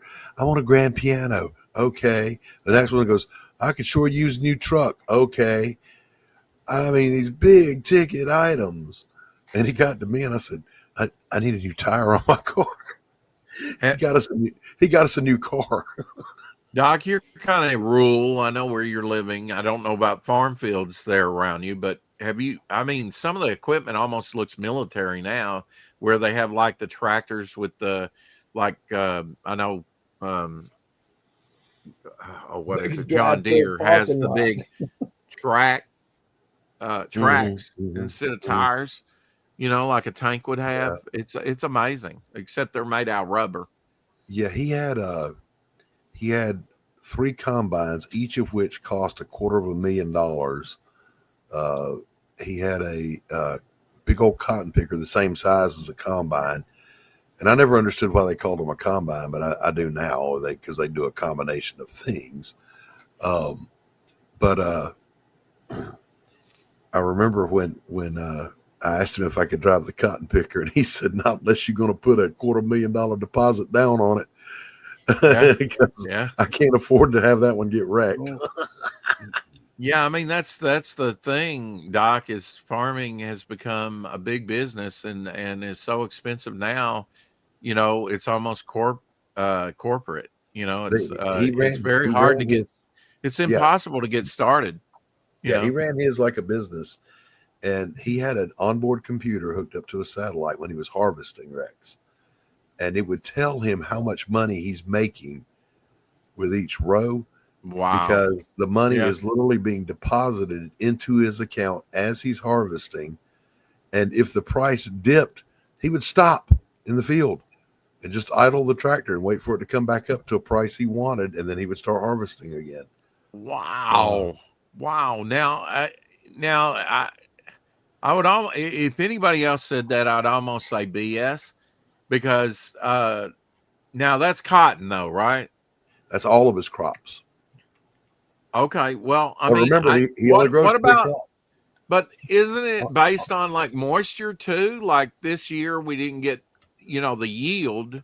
I know my brother didn't get the yield that he wanted, but also we got more moisture in the crop. That's why you put it in the grain bins with the fans on to sort of dry out the crop. because you don't want to keep that moisture in there. It'll mold the whole thing, right? So Yeah, you, they yeah. apparently whoever's paying Hey, Homer. the farmers, hey Homer, they take all that into account when they set the price, what the moisture content in the crop They've is. got it averaged out probably Yep. within a few cents. I mean, you know, they kind of know with what they're doing and how much they got last year. There's comparisons, all kinds of stuff. It's very corporate and computer. Like his wife's job was, she would literally stay at the house and monitor the weather. And I don't mean like we do in our lives. Oh, it's 78 degrees and 80% humidity. Ooh, no. She's doing meteorology back at the office and telling them when the winds are going to change and when the next cold front's coming through. It was crazy. On their property. Yes. Yes. Dario says, you will not use your Polish Professor Xavier Jedi mind tricks on me, Doc. I don't even know what that means, but okay. I don't either, man. Come on. Listen, I know what mind it's your tricks chicken, are. Dario. You pluck it any way you want to, baby. You just hold the feet. Watch out for that meat. Chicken farms, oh my gosh, they stink. I went and visited one and dropped my gum and picked it up 3 times before I actually found it. Oh my God. Oh, right. I mean, there's nothing. I know people use that for fertilizer and stuff, but the stink. I mean, chicken poop is chicken poop. It is. Awful. There were 2 engineers from Georgia. There were 2 engineers from Georgia Tech, by the way. Be right back. This was in like 2003. And they came up with a method to take the sulfides that make the stink out of chicken poop without harming its fertilizer value. So they made a fertilizer called Chicky Poo. And they went into business for themselves and they made a fortune. Taking the stink out of chicken poo. Got a label for that? Let's see it, man. That'd be cool. God, excuse me. I was running a residential treatment program for probationers. And we had like, I don't know, I think 10 houses and probably 5 guys in each house. And that's how I met these guys. They said, you know, can we get some of your guys to come do temp work for us, filling and labeling the bottles? Well, yeah, you know, I'll put it out there and ask them. You can't make them do it, you know. And I said, you know, how much are you paying? And they told me. So I went and I posted it, and we had about 10 guys that said, yeah, they would go do it. So we load up the van, we take them over there, and that's where I got to see their operation. And these were the nerdiest chemical engineers. I mean, they just were complete and total nerds, but they knew they were making bank, buddy. They looked the part, didn't they? Absolutely. Well, Doc, in 1961, I had the burlap sack when I was 4, dragging it through a field. I worked all day. And by the way, Carrie, you are a sweet thing. I mean, just set the record straight. And I worked all day, brother, for a quarter, a silver quarter, Liberty quarter. But I picked all day, boy. I wore myself out. Yeah. I was a kid. I mean, I was just my parents would be out there, both of them, my brother and sister. We'd all be trying to make a little cheese. Yeah. I remember I read in Louis Grizzard's book. Let's see, it was his book titled "If I Ever Get Back to Georgia, I'm Going to Nail My Feet to the Floor." He said, when I was 8 years old, I realized I could not be a farmer. My grandfather woke me up to go and pick beans. And then he pauses and he goes, beans don't want to be picked.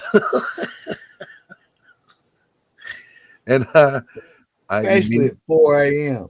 Yeah, I immediately related to that because my mother got us up early one Sunday and during the summer to go to the farm to pick peas and beans. And I was like, I don't want to go pick peas and beans. I don't eat them. I don't like them. I don't want to go. We went and they made us, there were 4 of us. We had to go out there and work like sharecroppers, picking peas. And job labor. Yeah, I hated every minute of it. I was like, Hey, Cotton didn't want to be picked either, bro. No, Cotton does not want to be picked. Welcome That's to why the I'm glad Farming they got- Network. That's why I'm glad they got machines to do all that. But it was amazing, Rex, to watch these corporate farmers that really know their shit. Absolutely. Yeah. Night Slayers, I wanted to give a shout out to this Kickstarter, $401, 26 backers over there. Who is forget this? I the know creator. this. Let's see. A Monster of the Week urban fantasy comic for fans of Supernatural Grimm and Notes of Kolchak, Night Stalker, and X-Files. Let's see. That is We know Matthew Craig. I've been trying to get him on. Creaky. Creaky? Creaky? Yeah. I forget how you say it. Matthew was born and raised around Illinois, Effington, Illinois. He earned an associate degree in computer programming from Lakeland College. Looks like Matthew Creek. Yeah, but I think he Yeah, says it like Creaky or Crake. Crake, that's it. Crake. Crake. Craig, okay. His Yes, favorite Superman, Carrie Martian is Manhunter. and stuff. Carrie is reminding me. Yeah, we had him out on a CromCon once. I remember him. Yeah. Yeah. Yeah, trying to get him on, to talk about his project. Never been to a farm and never worked on a farm. Thank God. Says I'm Timothy. not gonna lie, Tim. I actually enjoyed it, but I don't think I would if it was the backbreaking manual labor. But with all the equipment they had, and every tool for every job you can imagine, it was pleasant to do the work. Timothy, thank God for farms. Okay. Now, thank God you didn't work on one, but thank God for them. Okay. Yeah, Especially absolutely. in our country. Yeah. Oh, the other thing that was cool was this was deep South Georgia. So when we go down there to see them, when we got ready to head back, we would just drive to his personal gas station on the farm. No dollar amount, just a a counter for the gallons, and just fill up free. Doesn't cost you a dime. Rex bail on us. Sheldon Martin says, here's a cool comic from Mitch Brewer called Blood Force. It's a good comic, kind of a parody of 90s Image comics, and he drops the link right on. Do you remember Image comics in the 90s? If it didn't have Blood, Max, War, Night in the title, it just wasn't a good book. So we made a character back in the 90s called Captain Bloody Death Night Stalker Man. Figuring that surely that'll get us all the money. There you go. Cover the whole field.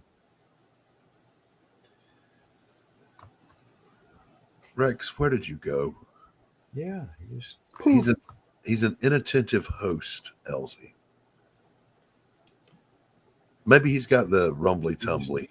We just do our best. That's all we can do. He's got the rumbly tumbly. He's having to run and go poo. This is true. Could happen. Carrie says Brits are proud of their farm industry too. Farmers deserve more support. I think this push to make everyone vegan harms farming. Of course it does. Yeah, man. Makes everybody get to eat. Anytime any government tries to force people to consume a certain way or operate their personal lives in any particular way, it's going to harm that same society. Exactly. Definitely. Nobody knows how to live your life better than you do. That's right. That's exactly right, buddy. Mm-hmm. Tree Goblin says vegan farming is destroying the soil. I can absolutely believe it. Absolutely. So, Elsie, what do you think? We won the Cold War, but now New York has surrendered to the commies. Well, I think it'll all be. We'll all be able to see this. Just give it a year, 2, 3, maybe. Maybe take that long, but I don't think so. If he's enacting what he says, it won't take long. There won't be anybody that will want to be there. When you, I won't go. when you run out of the rich people to tax to pay for the free stuff because they leave, and they will, because rich people got rich by not being stupid. Many already have. Then when the rich people are gone, who's going to pay for all that free stuff, boys and girls? Oh, you, the working class, the poor, you're going to pay for it. Because let me see, if you ask Cuba, the Soviet Union, every country that was behind the Iron Curtain, they will all tell you the exact same thing.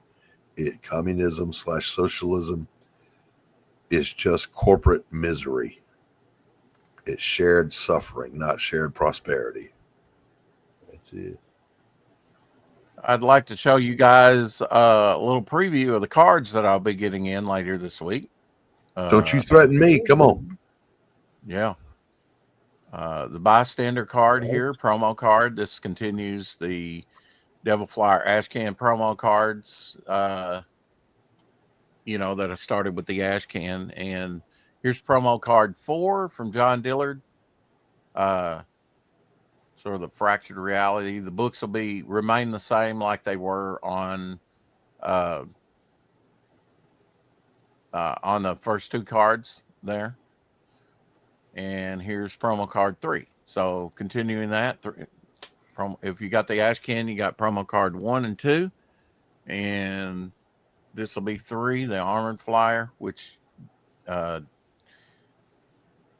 Devil Flyer will be fighting in the next issue. And also bystander there. So some very good nice artwork from John Dillard. Very nice. Very nice. Yeah. Nice promo cards. Yeah, a few select people, and actually, I've they're limited to 25 a piece, and I will have a contest where you can win your own cards there if you've not gotten one. There was a way earlier in the campaign before the campaign ended to get one.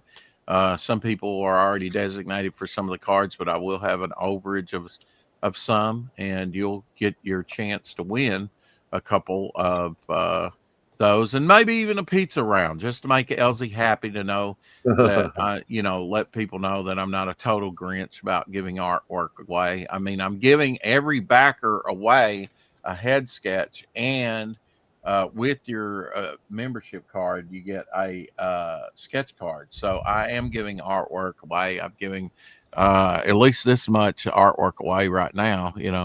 Those are designated for everybody, the stuff I've been working on. So, yeah, I give a lot of artwork away on this campaign. So I've been told too much, really.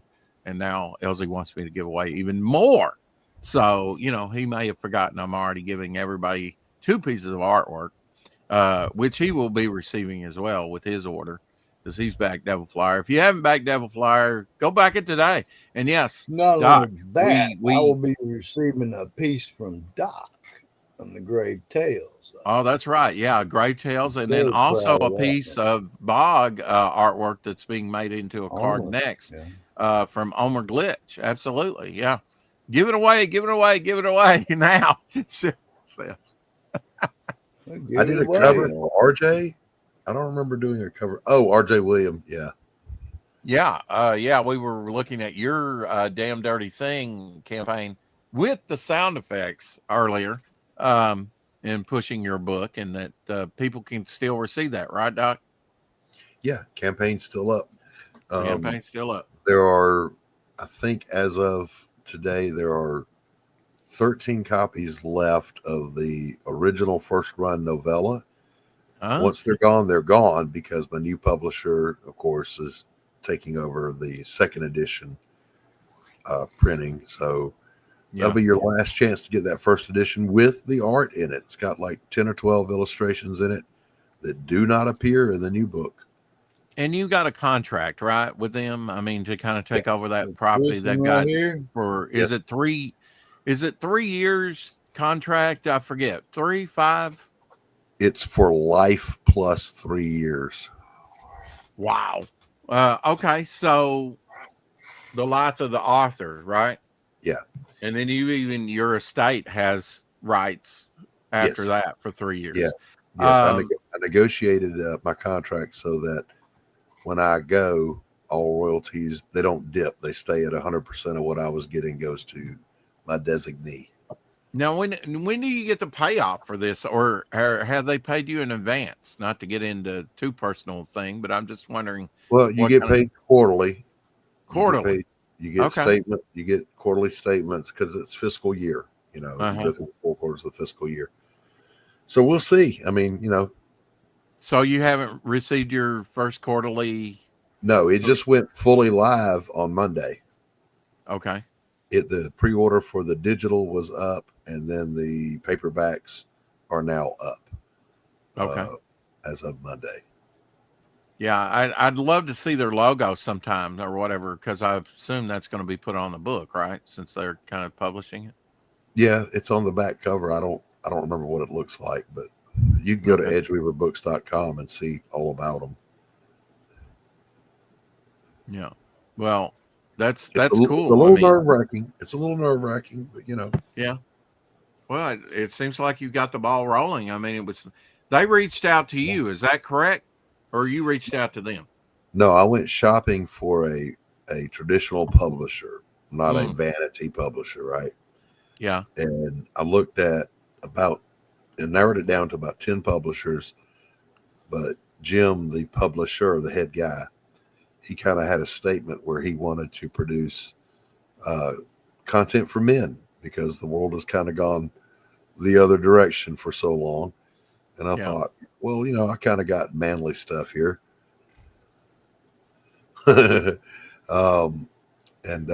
they loved it and had a meeting Monday, and he has tentatively agreed to issue a contract for the next 2 books in the Jake Bishop series. So I'll be with them for a while, and then there will be a collected works, not really a trilogy because it's not all the same story. Yeah, yeah. And I see Elsie jonesing as you smoke there. He's like, yeah, I got to go get me one of those too. You know, it's like, it's tempting. At least a couple of drags, you know. Yeah. I did ask him though, and this is FYI for you too, Rex, as a creator, and for any creator that's listening. I had, you know, of course, I researched all this stuff, and I read about, you know, having a literary agent representing my interests. And keep in mind now that agent will have to work with my publisher because my publisher has the copyright to that book. Mm-hmm. So we were talking about it, and he said that, yes, of course, they would work with any literary agent that I happen to have, but that they were already marketing the Jake Bishop IP for development to screen, be that in TV or movies or animated or whatever. So that's the other thing they do for you. They actively market you to get that. So if you think about Lee Child, that'd be cool. Yeah, no, think about Lee Child with Reacher. I went and I looked at kind of a year by year of his publishing history and his earnings.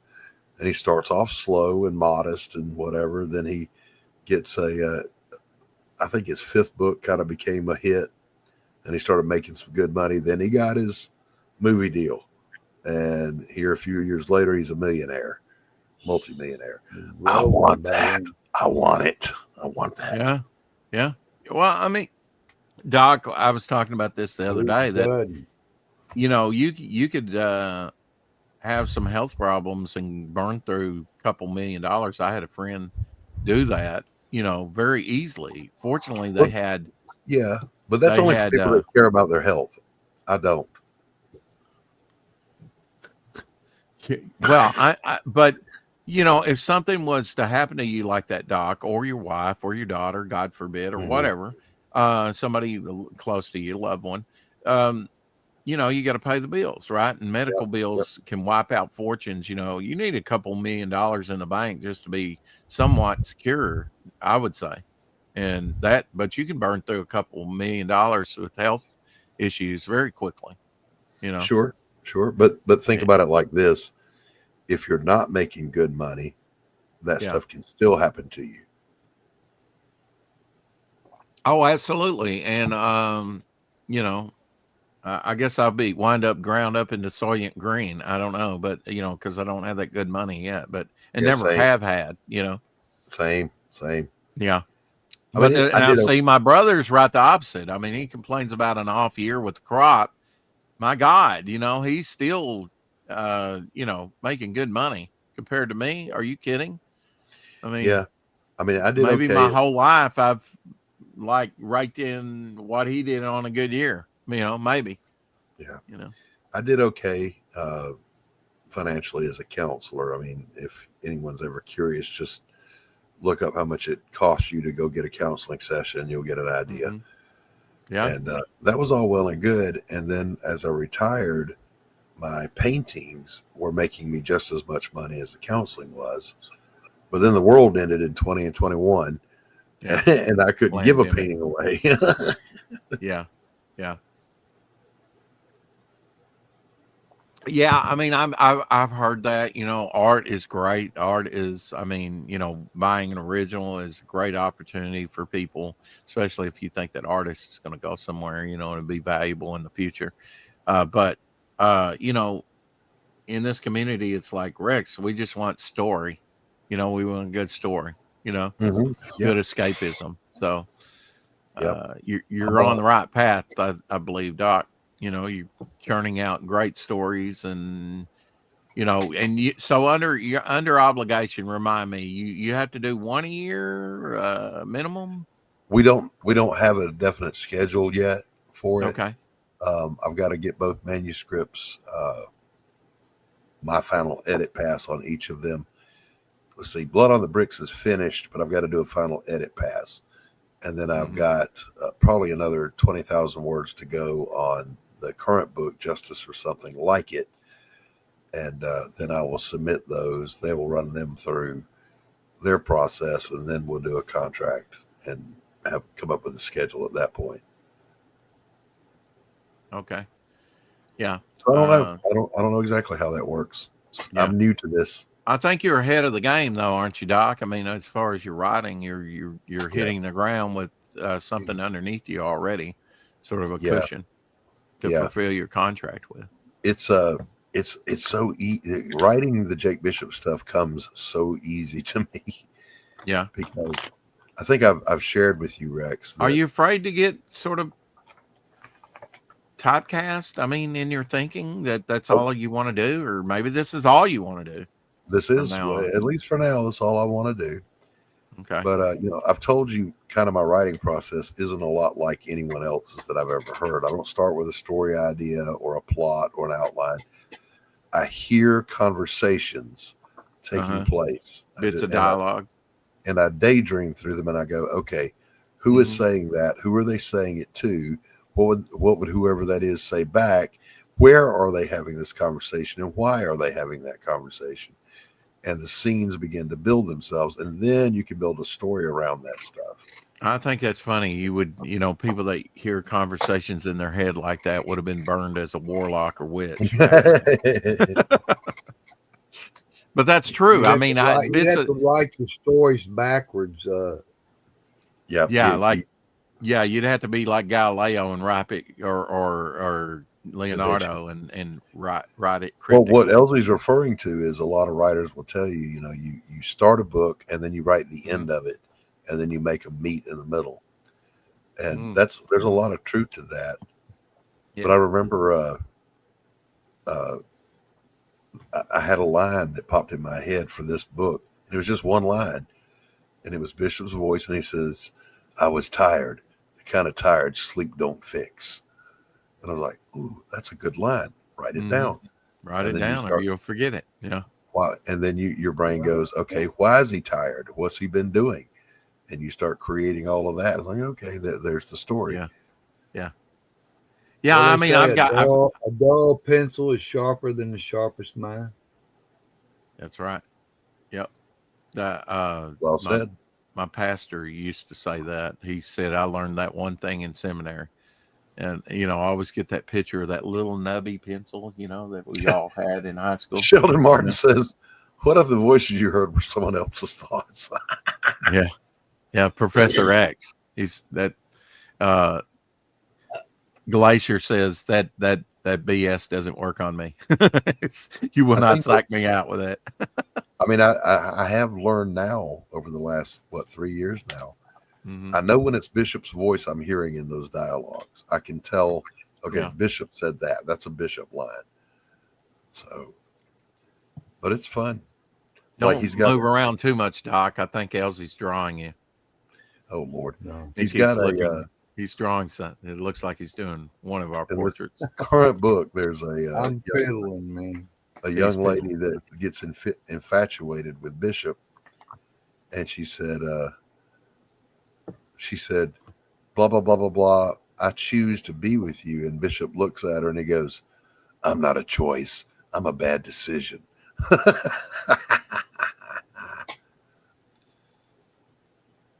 Oh, that's hurtful, Timothy. Come on, man. Says Dario is a moron. Yeah. They like to go at it each other. Dario. Glacier Comics. Dario. Oh. You know Dario, don't you, Doc? Yeah, I know Dario. Yeah, you've been around a minute. I haven't heard a peep out of him for months and months and months. But yeah. Well, has you pretty much writing schedule just continuing on? It's just, or yeah, right. Or do you? I mean, write do you all day, every day. But now do you set a time for that, or you just like, okay, while I'm making breakfast, this kind of comes to you, or you're letting the dog out, or you just clock in. Yeah, I clock in every morning. The wife leaves the house right before 5:30 in the morning. Before she's at the end of the drive, I'm already back here with a cup of coffee, and I turn on my noir jazz playlist on YouTube, and I start writing. And sometimes I stop around 6 in the evening. Sometimes I don't stop till 9 o'clock at night. If I'm on a roll. Last week I was writing a particularly, I don't know why it was difficult for me, but it was a difficult scene to get through. But I pushed. You make yourself do it whether you feel like it or not. And if you write something, and this is for every writer out there, if you're writing and what you're writing you think it sucks, keep writing anyway. Push through, and then go back and edit the suck and make it better. I did want to ask you. Same way with the work of art. I did want to ask you this earlier, Doc. Can they still get the mugs? Yeah, there are still some available, but reach out to Dark Gift Anthony Romano. He knows the inventory, how much we have, but we can always get more. We've got the files. We've got and you get them there. You're the one actually mailing them off. No, after I get them printed, I mail them all back up to Anthony, and he does the fulfillment. Okay, all right. On the first book, I did the fulfillment on Pariah, but that was too big a pain in the ass for me, and I told Anthony, "That's what I pay you for." So, yeah, tag, you're it. I heard that Lightbringer is ending. Yeah, they did the closeout on Lightbringer. And we're going to be closing out Damn Dirty Thing here before long. But I don't know when. We don't have a date carved in stone, but we do have to kind of close it out because of the launch of the traditional published paperback. Sanctum of Hate? No, that's the next Pariah book. Okay. Which is, I'm 16 pages into that drawing. Uh-huh. But my drawing tablet died on me. Well, the stylus died on me. And I thought, you know what? That's just a sign to focus on the writing right now, because that's where the money is. Is that easier for you to draw with the stylus than it is a pencil on your wrist, your arm? That's hurt. No, it's all the same as far as that carpal tunnel garbage. Okay, but it's easier because of Control Z. You can undo if you screw up. Undo. Oh yeah. Yeah. The one thing I see about digital is it gets you to think in 3 dimensions and layers.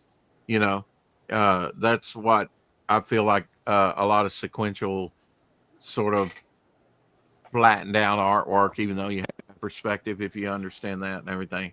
It's, you need to think in like 3D, if that was an actual object, Yeah. When I And paint, I think digital helps with that. yeah, when I paint in layers. So Exactly. it's kind of a natural thing for me to think that way. Yeah. But it can get confusing. Like you'll forget what layer you're supposed to be working on, and you screw it up. You're like, oh no, there's an hour's worth of work down the toilet. Thanks for the mug, by the way. I put all my tea and stuff like that, samples I got back in April, You're in supposed there. to be drinking out of that mug, brother. Well, I mean, I'm one of these. I don't want to mess it up. It's collectible, It's I collectible. treasure this thing. Huh? It's collectible. It's collectible. Why are you selling them if it's not? It's just like here. To use. Man, I got a cabinet. I got a cabinet of mugs. Why do I want to use your pretty mug? I bet that's the only time you've been called pretty. Anyway, woo, Rex and Just Doc. his Hey, Doc, mug. I got the same haircut. Hey, man. Yeah. The moment I saw my hairline starting to recede, I went, nope, and buzzed it down because I was not going to be. And here's the good thing. If you do that when you're young, you look like you never age. Yeah. I've threatened to shave my hair, but they would go, "Oh, don't do that. It may never come back." And it's like, yeah, it may not. I don't Like know what it if is. mine starts to get even a little bit of length on it, it annoys me. I'm getting there and buzzing down. Yeah. My grandfather had the wraparound, around the edges. Yeah, I don't want that. I don't want that. Yeah. He wants I to don't go want full on Kojak with the lollipop. It was funny on my dad's side, both my grandfather and my father, their hair thinned, but they never lost it. Yeah. So they had the same hairline. It was just a little bit thinner. Yeah, my mom, father didn't dad, even get gray around his. My father, it might have thinned, but he had his color up to his death. I mean, he had some Reed Richard gray, sideburns there that finally came in toward the end of his life, but that was it. He kept his color in his hair all his life. It's amazing. Yeah. And then I'm at 48. I'm Snow White. I'm Snow Peak Cap, mountain. By the way, happy birthday, Rex. I know you hit the big 6-0. I did. I hit the big 6-0. I can join the club now, with you and Elsie. The worst part of shaving my head bald, says Caleb, any little stubble is like 80 grit. Yeah. It makes tough putting on a hoodie. Yeah. What the secret I learned to that is don't blade shave. Don't go down to the skin because then you will get stubble. Just get your clippers with no guard and buzz your head, and it's smooth. Yeah. Here, Sheldon says, forget forget that. Rock the skillet. That way nobody messes with you. They can see something ain't right with you.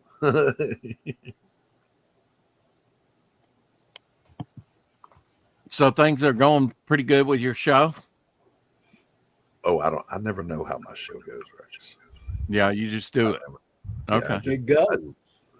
It goes. So yeah, our guest today was going to be Katie Shaw. I think you know Katie, but she was sick and she couldn't come. She was down with a migraine, and she very meekly reached out. She reached out and she said, "I'm so sorry. Do you think we can do it again next week?" I said, "Let me check my schedule." Yeah, we can do it again next week. I don't have a schedule because I don't book guests out in advance. I noticed you had Lori on. Did I get her name right? Lori, the other day, like yesterday, something like that. Who? She does Kickstarters. Lori Calcaterra? Yeah, that's her. Yeah. Path of the Pale Rider. Yeah, Lori's my frenemy. We're buddies, but I always joke around and I'll go, "It's Lori Calcaterra. I hate that bitch." But I don't. I love Lori to death, and she does the morning brew on Tuesdays over on the Madness, and she's a good hostess. But Lori will book guests months in advance, right? So when she launched her last book, she said, "Hey, I'm launching next month. Do you have a slot on your show?" I said, "For you, Lori, absolutely. You just come on out anytime you want." And then it was the same time I was launching A Damn Dirty Thing. And I said, "I'm also launching a book. Can I get on your show?" And she goes, "Well, let me check my schedule and get back to you." And wait just a minute here.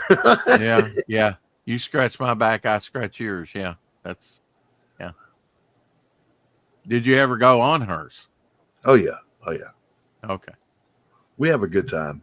Well, I mean, if somebody's got a busy schedule, I get it, Yeah, she books a lot of guests, and she's Yeah. had some very talented folks on her show. Dees Casillas, the comedian, he travels all over America. He's a stand-up. She had the female actress that played in Mortal Kombat as the female version of that four-armed monster. I forget the name of it. But she's an actress in Hollywood and does a lot of minor roles, and she's a stunt woman.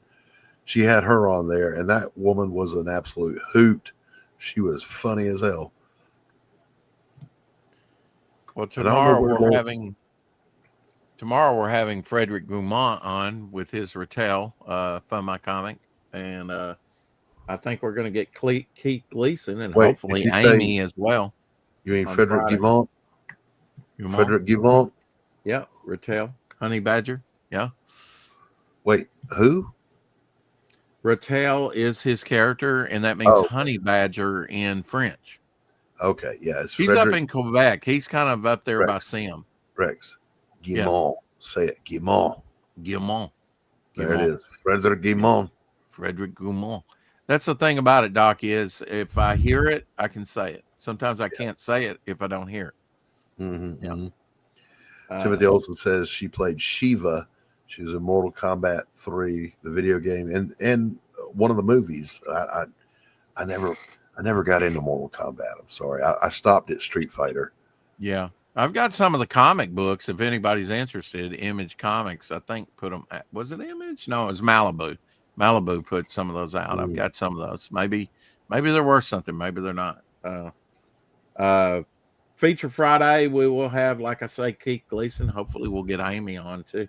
But he's got a new Keith Gleason. I'll try and find that posting that he made on his new comic. But we're talking Jim Steranko, and then next Friday we'll be talking Jim Starlin, then Mark Silvestri and Kurt Swan for the November.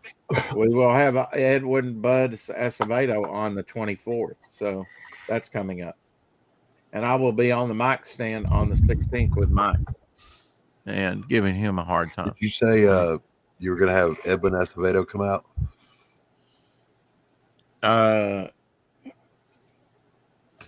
Yes, he'll be on the 24th. Yeah, he's a good guy. I like that's that his guy. That's his newsprint. Yeah, edition that he's promoting. He gets out and he promotes on every channel that he can get on. I'll tell you this too, Rex, and I'm sure you have as well. I have met some amazing creators in this space. Well, I met you. Yeah. There was a time you and I didn't know each other, or Glenn Fleming, or Randy Zimmerman. I met all of you over there on the Madness Network on Pop's channel, and met Jason and Luke. They've accepted me, and I'm not even a comic artist, man. I'm just a collector, But we need collectors too. Kerry, just so you know, Chris knows the door is always open to him. Always. Any of my friends that are creators know they can come on my show anytime. What I was going to say though was it's not just that there's some amazing creators in the sense these guys are really talented. There's some amazing creators, and these guys really have heart, and they're good people, really good people.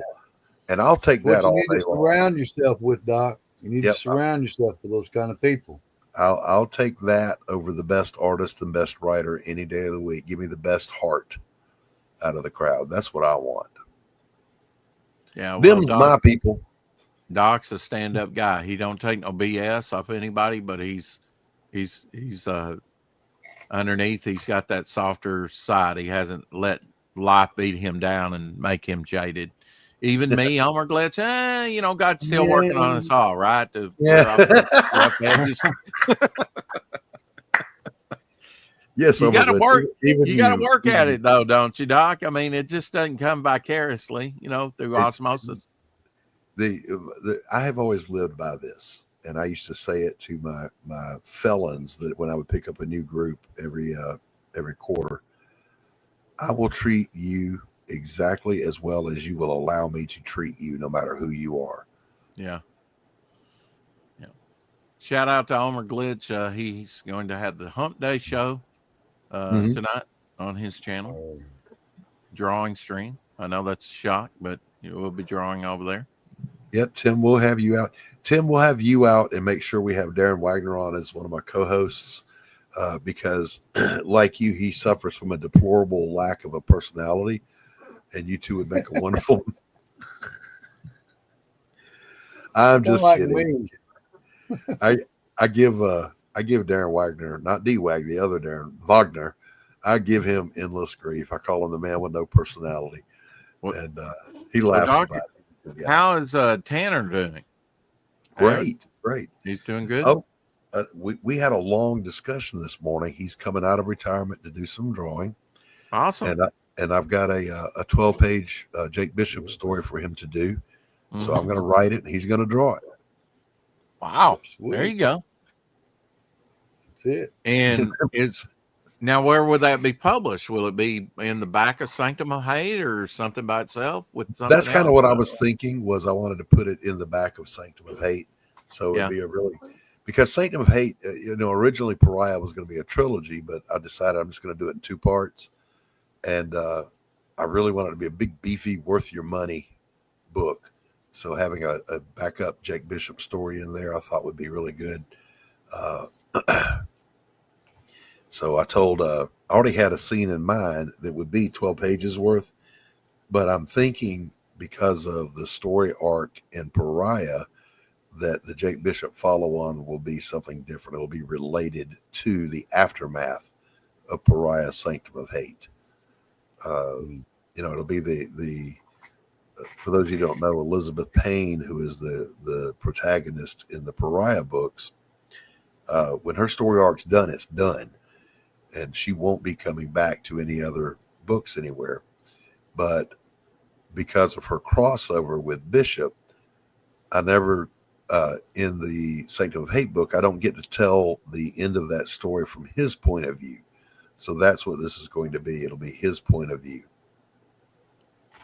Well, Doc, as you well know, I have a character that is killed off. And anyway, you can always do flashbacks or tell other stories in the past about that character.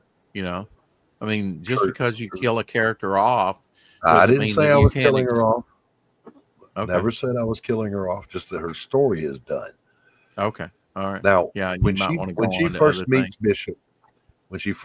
Bishop, they have the typical misunderstanding, and she lashes out at him with her power.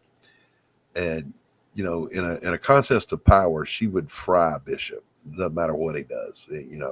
She's she's got what you call a short fuse. She will destroy you before you say hello if you make her mad. You put a hand on her and she don't know you, she'll fry you. So when she meets Bishop, they have a misunderstanding and she blasts him, and he's able to block it, but it knocks him across an alley and bangs him up. But thereafter, he has this black mark on the back of his hand that changes shape and moves and whatever. And she's got that black fire. That's her power, or one of her powers. And that forevermore is a thing that he will carry with him everywhere. And in his 3rd book, kind of the way magic works, just real quickly, witches draw their power from their own bloodline. Wizards like Jake Bishop, they draw power from the elsewhere. It's a dimension they can tap into and pull power out of. And then the 3rd kind is the shamanism. They use artifacts, chicken bones, whatever, that's where they get their power. Well, the mob figured out they could cut Bishop off from his power if they have a strong enough shaman. And they do that to him. But all of a sudden, when he's trying to reach to the elsewhere and he can't find it, he finds another power source. and it's coming from the back of his hand. It's that little piece of Elizabeth Payne that he carries with him everywhere. And when he lashes out with it, it's this ungodly power. He just basically fries the guts out of an entire warehouse, just nothing but ash in a split second. And he's like, whoa. Hey, guys, I'm gonna have to go, buddy. I'm sorry, but I want to read that one. Yeah, it's a good story. You'll like it. But I'll see you, Elsie. Okay, Doc. Good talking to you, Rex. It's good to see you, man.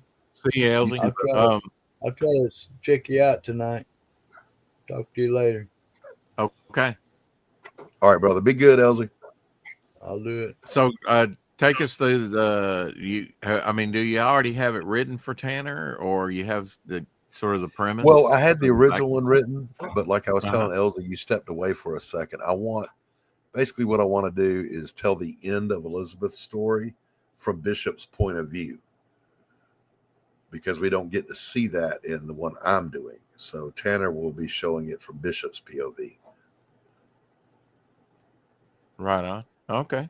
Yeah. And that's cool that you can kind of incorporate a friend and in doing this and see another art style, challenge for him. Tanner draws nothing like me. He's got more of a cartoony style, but he knows how to ink like Frank Miller, and I kind of like that. So I'm like, let's do that. Let's lean into that hard and heavy. Hey man, I gave you a chance and you knocked it out of the park, so you don't know till you try. Thank you. I enjoyed I very much enjoyed the Bog story. I liked that we brainstormed the story together too. It kind of came alive and we made changes and it was a fun process. Yeah. I'd like to do that with you sometime again on something, he asked me, you actually kind of guided that story a lot, because it was like, do you have any serial killing characters? And I said, I've got one, and he's a clown, and that's what I was referring to about the clown. I can go back and tell his backstory, and when you're dealing with some messed up psyches, that's why I'm excited about these 43. That's sort of all psychotic, bent, war driven, psycho killers or whatever, because there's a lot of rich, with mental illness. There's if you just think if the devastation that somebody like, I don't know, Charles Manson, if you gave him superpowers, sure, yeah, he'd be a short fuse. He would, who knows what he would do if he had superpowers. If you truly gave him powers. Yeah. Having worked in mental health as long as I did, I learned early on. I did not treat or work with personality disorders much. I think I only had 2 clients the whole time I worked in it that were personality disorders, because they're not treatable or curable. All you can do, we called it, you kick them back into play for a week. You kind of screw their head back on straight, kick them into play, and see them again next week.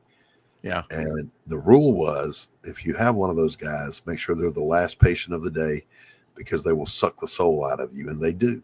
Yeah. So that's fodder for supervillains. But there are other non-personality disorders, mental health issues that are just as interesting to write into characters. You've got depression, bipolar, anxiety, PTSD, which Elizabeth Payne has, and you can make that part of the character and it be congruent to the story. I think even Anthony's got a character like that too, isn't it? Like his character, Payne. What's her name? That's my character, Elizabeth That's Payne. That's your character. Okay. I guess I was thinking Alice from Hunting Alice, but I have seen the script of Hunting Alice from beginning to end, and I still don't know what the story is. That may not be a good thing if you can't make heads or tails of it. Well, it's just it was written in different formats. Some of it Mhm. was prose, some of it was a screenplay style. Yeah. And Yeah, that's so another thing. I mean, you can write in different, if you're aware of it, you can. I really like the narrative, like a narrator, like the bystander or the seer narrating stories. I always like that in like the little Charlton horror books or DC horror or whatever. They'd have the character of Cain or some other character sort of when I was doing those open it up breakdowns for you. for Anthony, what I ended up telling him was, I'm really struggling with following the script here. Can you just Mhm. send me a panel by panel breakdown of what you want? And he did Yeah. that. So I was able to just draw the panels he wanted and send them to him. And all I had to do was rough them. He's doing the Mhm. finishes over them.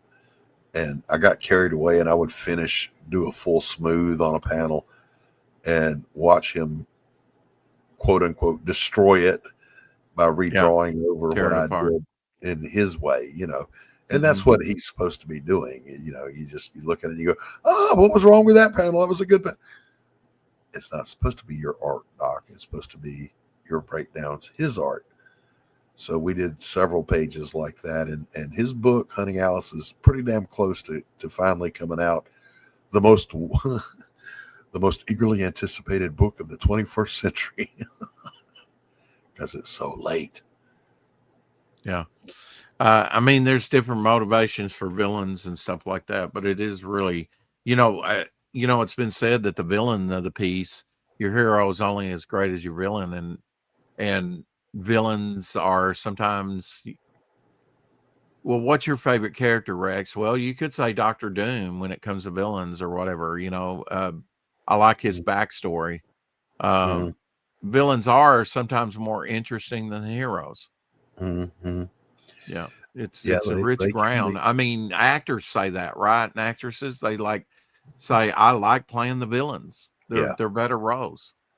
Yeah, and remember too, in some stories, the circumstance is the villain, or an organization is the villain, or Right. whatever. It's not Right. always just one, mustache twirling bad guy behind the scene that's the villain. Oh, absolutely. Yeah, it could be the system, the dystopian system, right? Yeah, That you're yeah, under, yeah. government or regime. Yeah, I think Absolutely. Timothy Olson's book has some of that in it, doesn't it, Timothy? You've got like a corrupt dystopian system. Yeah. I mean, I like that in the future. I think the things with telling future stories, you have to ground it so that it's relatable to your day to day. But it is like you've got a blank canvas when talking about the future, because we don't know what the future is going to be. Yeah, every time you take your hand to a work of fiction, be it a graphic novel, or a comic book, it's an alternate world because it's fiction and you're changing the world. So my thinking on that is keep it as close to the grounded real as you can and only change what you must to tell your story. Yeah, and give it some thought. I mean, the more I think about it, it's like the tapestry just gets richer and richer with the story. Of one thing kind of builds on another in your mind. It seems like, and if you give it enough thought, and I'm not like sitting around for 10 years trying to work this puzzle out, but if it takes 10 years to, create your masterpiece, so be it. Some things can't be rushed, and minds work in different ways.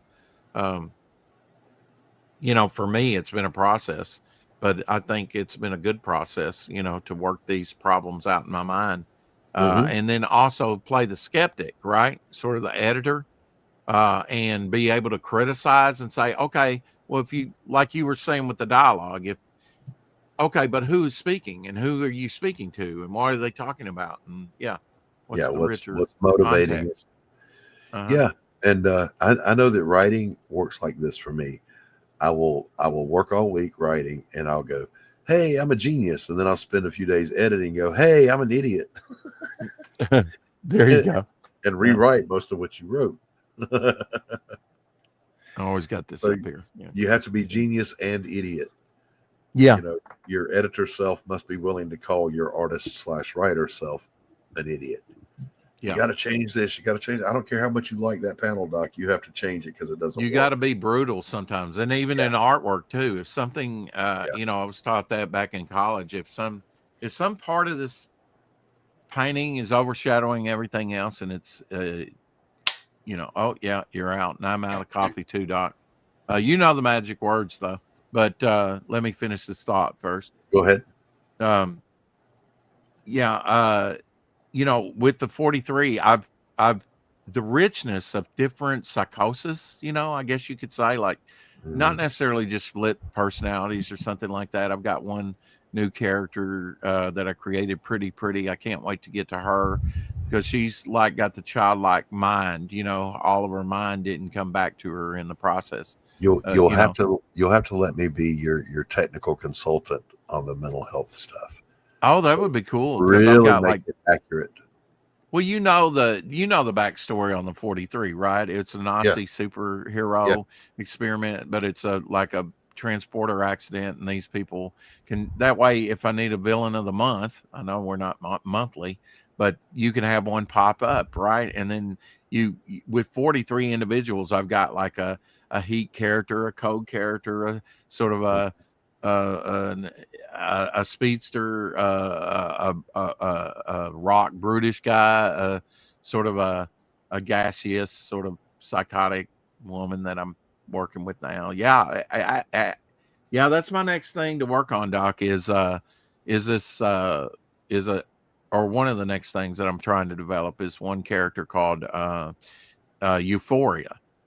You know, when the Joker would kill someone, they would die with a smile on their face. That's kind of like this. They get a big dopamine rush before they die, you know, when she gasses them. I have a character in my superhero universe called Panic, and he can induce any negative emotion in his target. Any negative emotion. If you're winning the fight, he'll just give you a panic attack. And you will stop. You will stop fighting him because of that. Panic attacks are bad. I've had them before. In fact, somebody I was on the phone with yesterday said she couldn't find her jacket, and she said, "I'm having a panic attack." You know, and I was like, "Oh, you calm down, come off the ledge." A lot of folks that suffered with them, and the word panic is actually a misnomer. It's not. It's not an anxiety attack. It's not a panic attack. It is literally when your fight or flight mechanism in your brain biologically kicks on, but for no reason.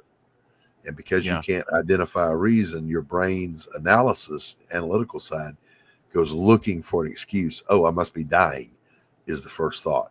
Something's wrong with me. I'm dying. You're not. It's just that your fight or flight kicked on for no reason and you don't know why. So I have worked with a lot of people through that. And here's the thing that makes it debilitating. It doesn't have to make sense to anybody else. It just is. Yeah. I like getting together with other creators and consulting. At first, I had to, like you were saying about editing, you got to be brutal and you got to say, okay, if I'm, I kind of had to overcome that within myself, you know, I've done it all by myself all these years, but I realize if you're really to create a whole universe, you got to work with others and work well with others. And I think I can do that, but I had to come over the instinct to, I don't want to work with anyone.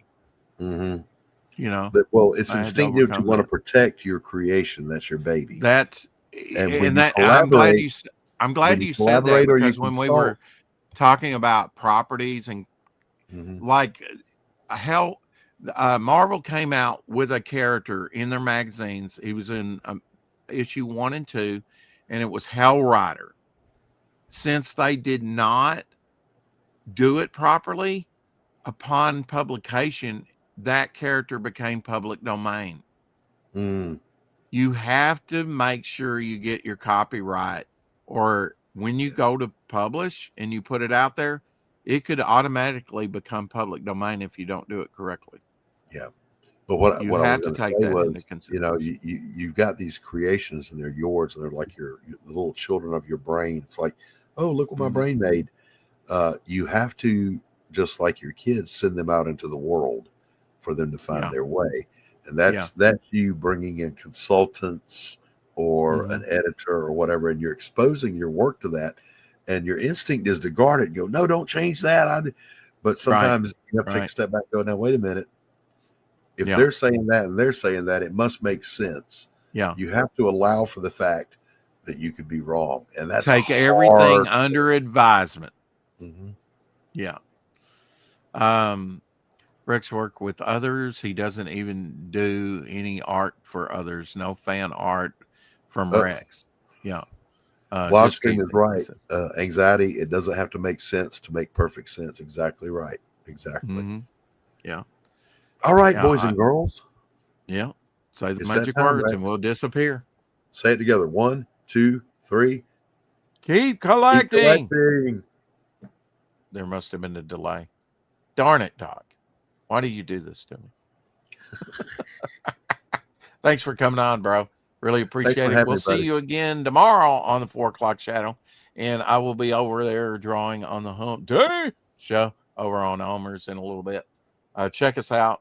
We're always glad to have you, host you, see you, whatever. Peace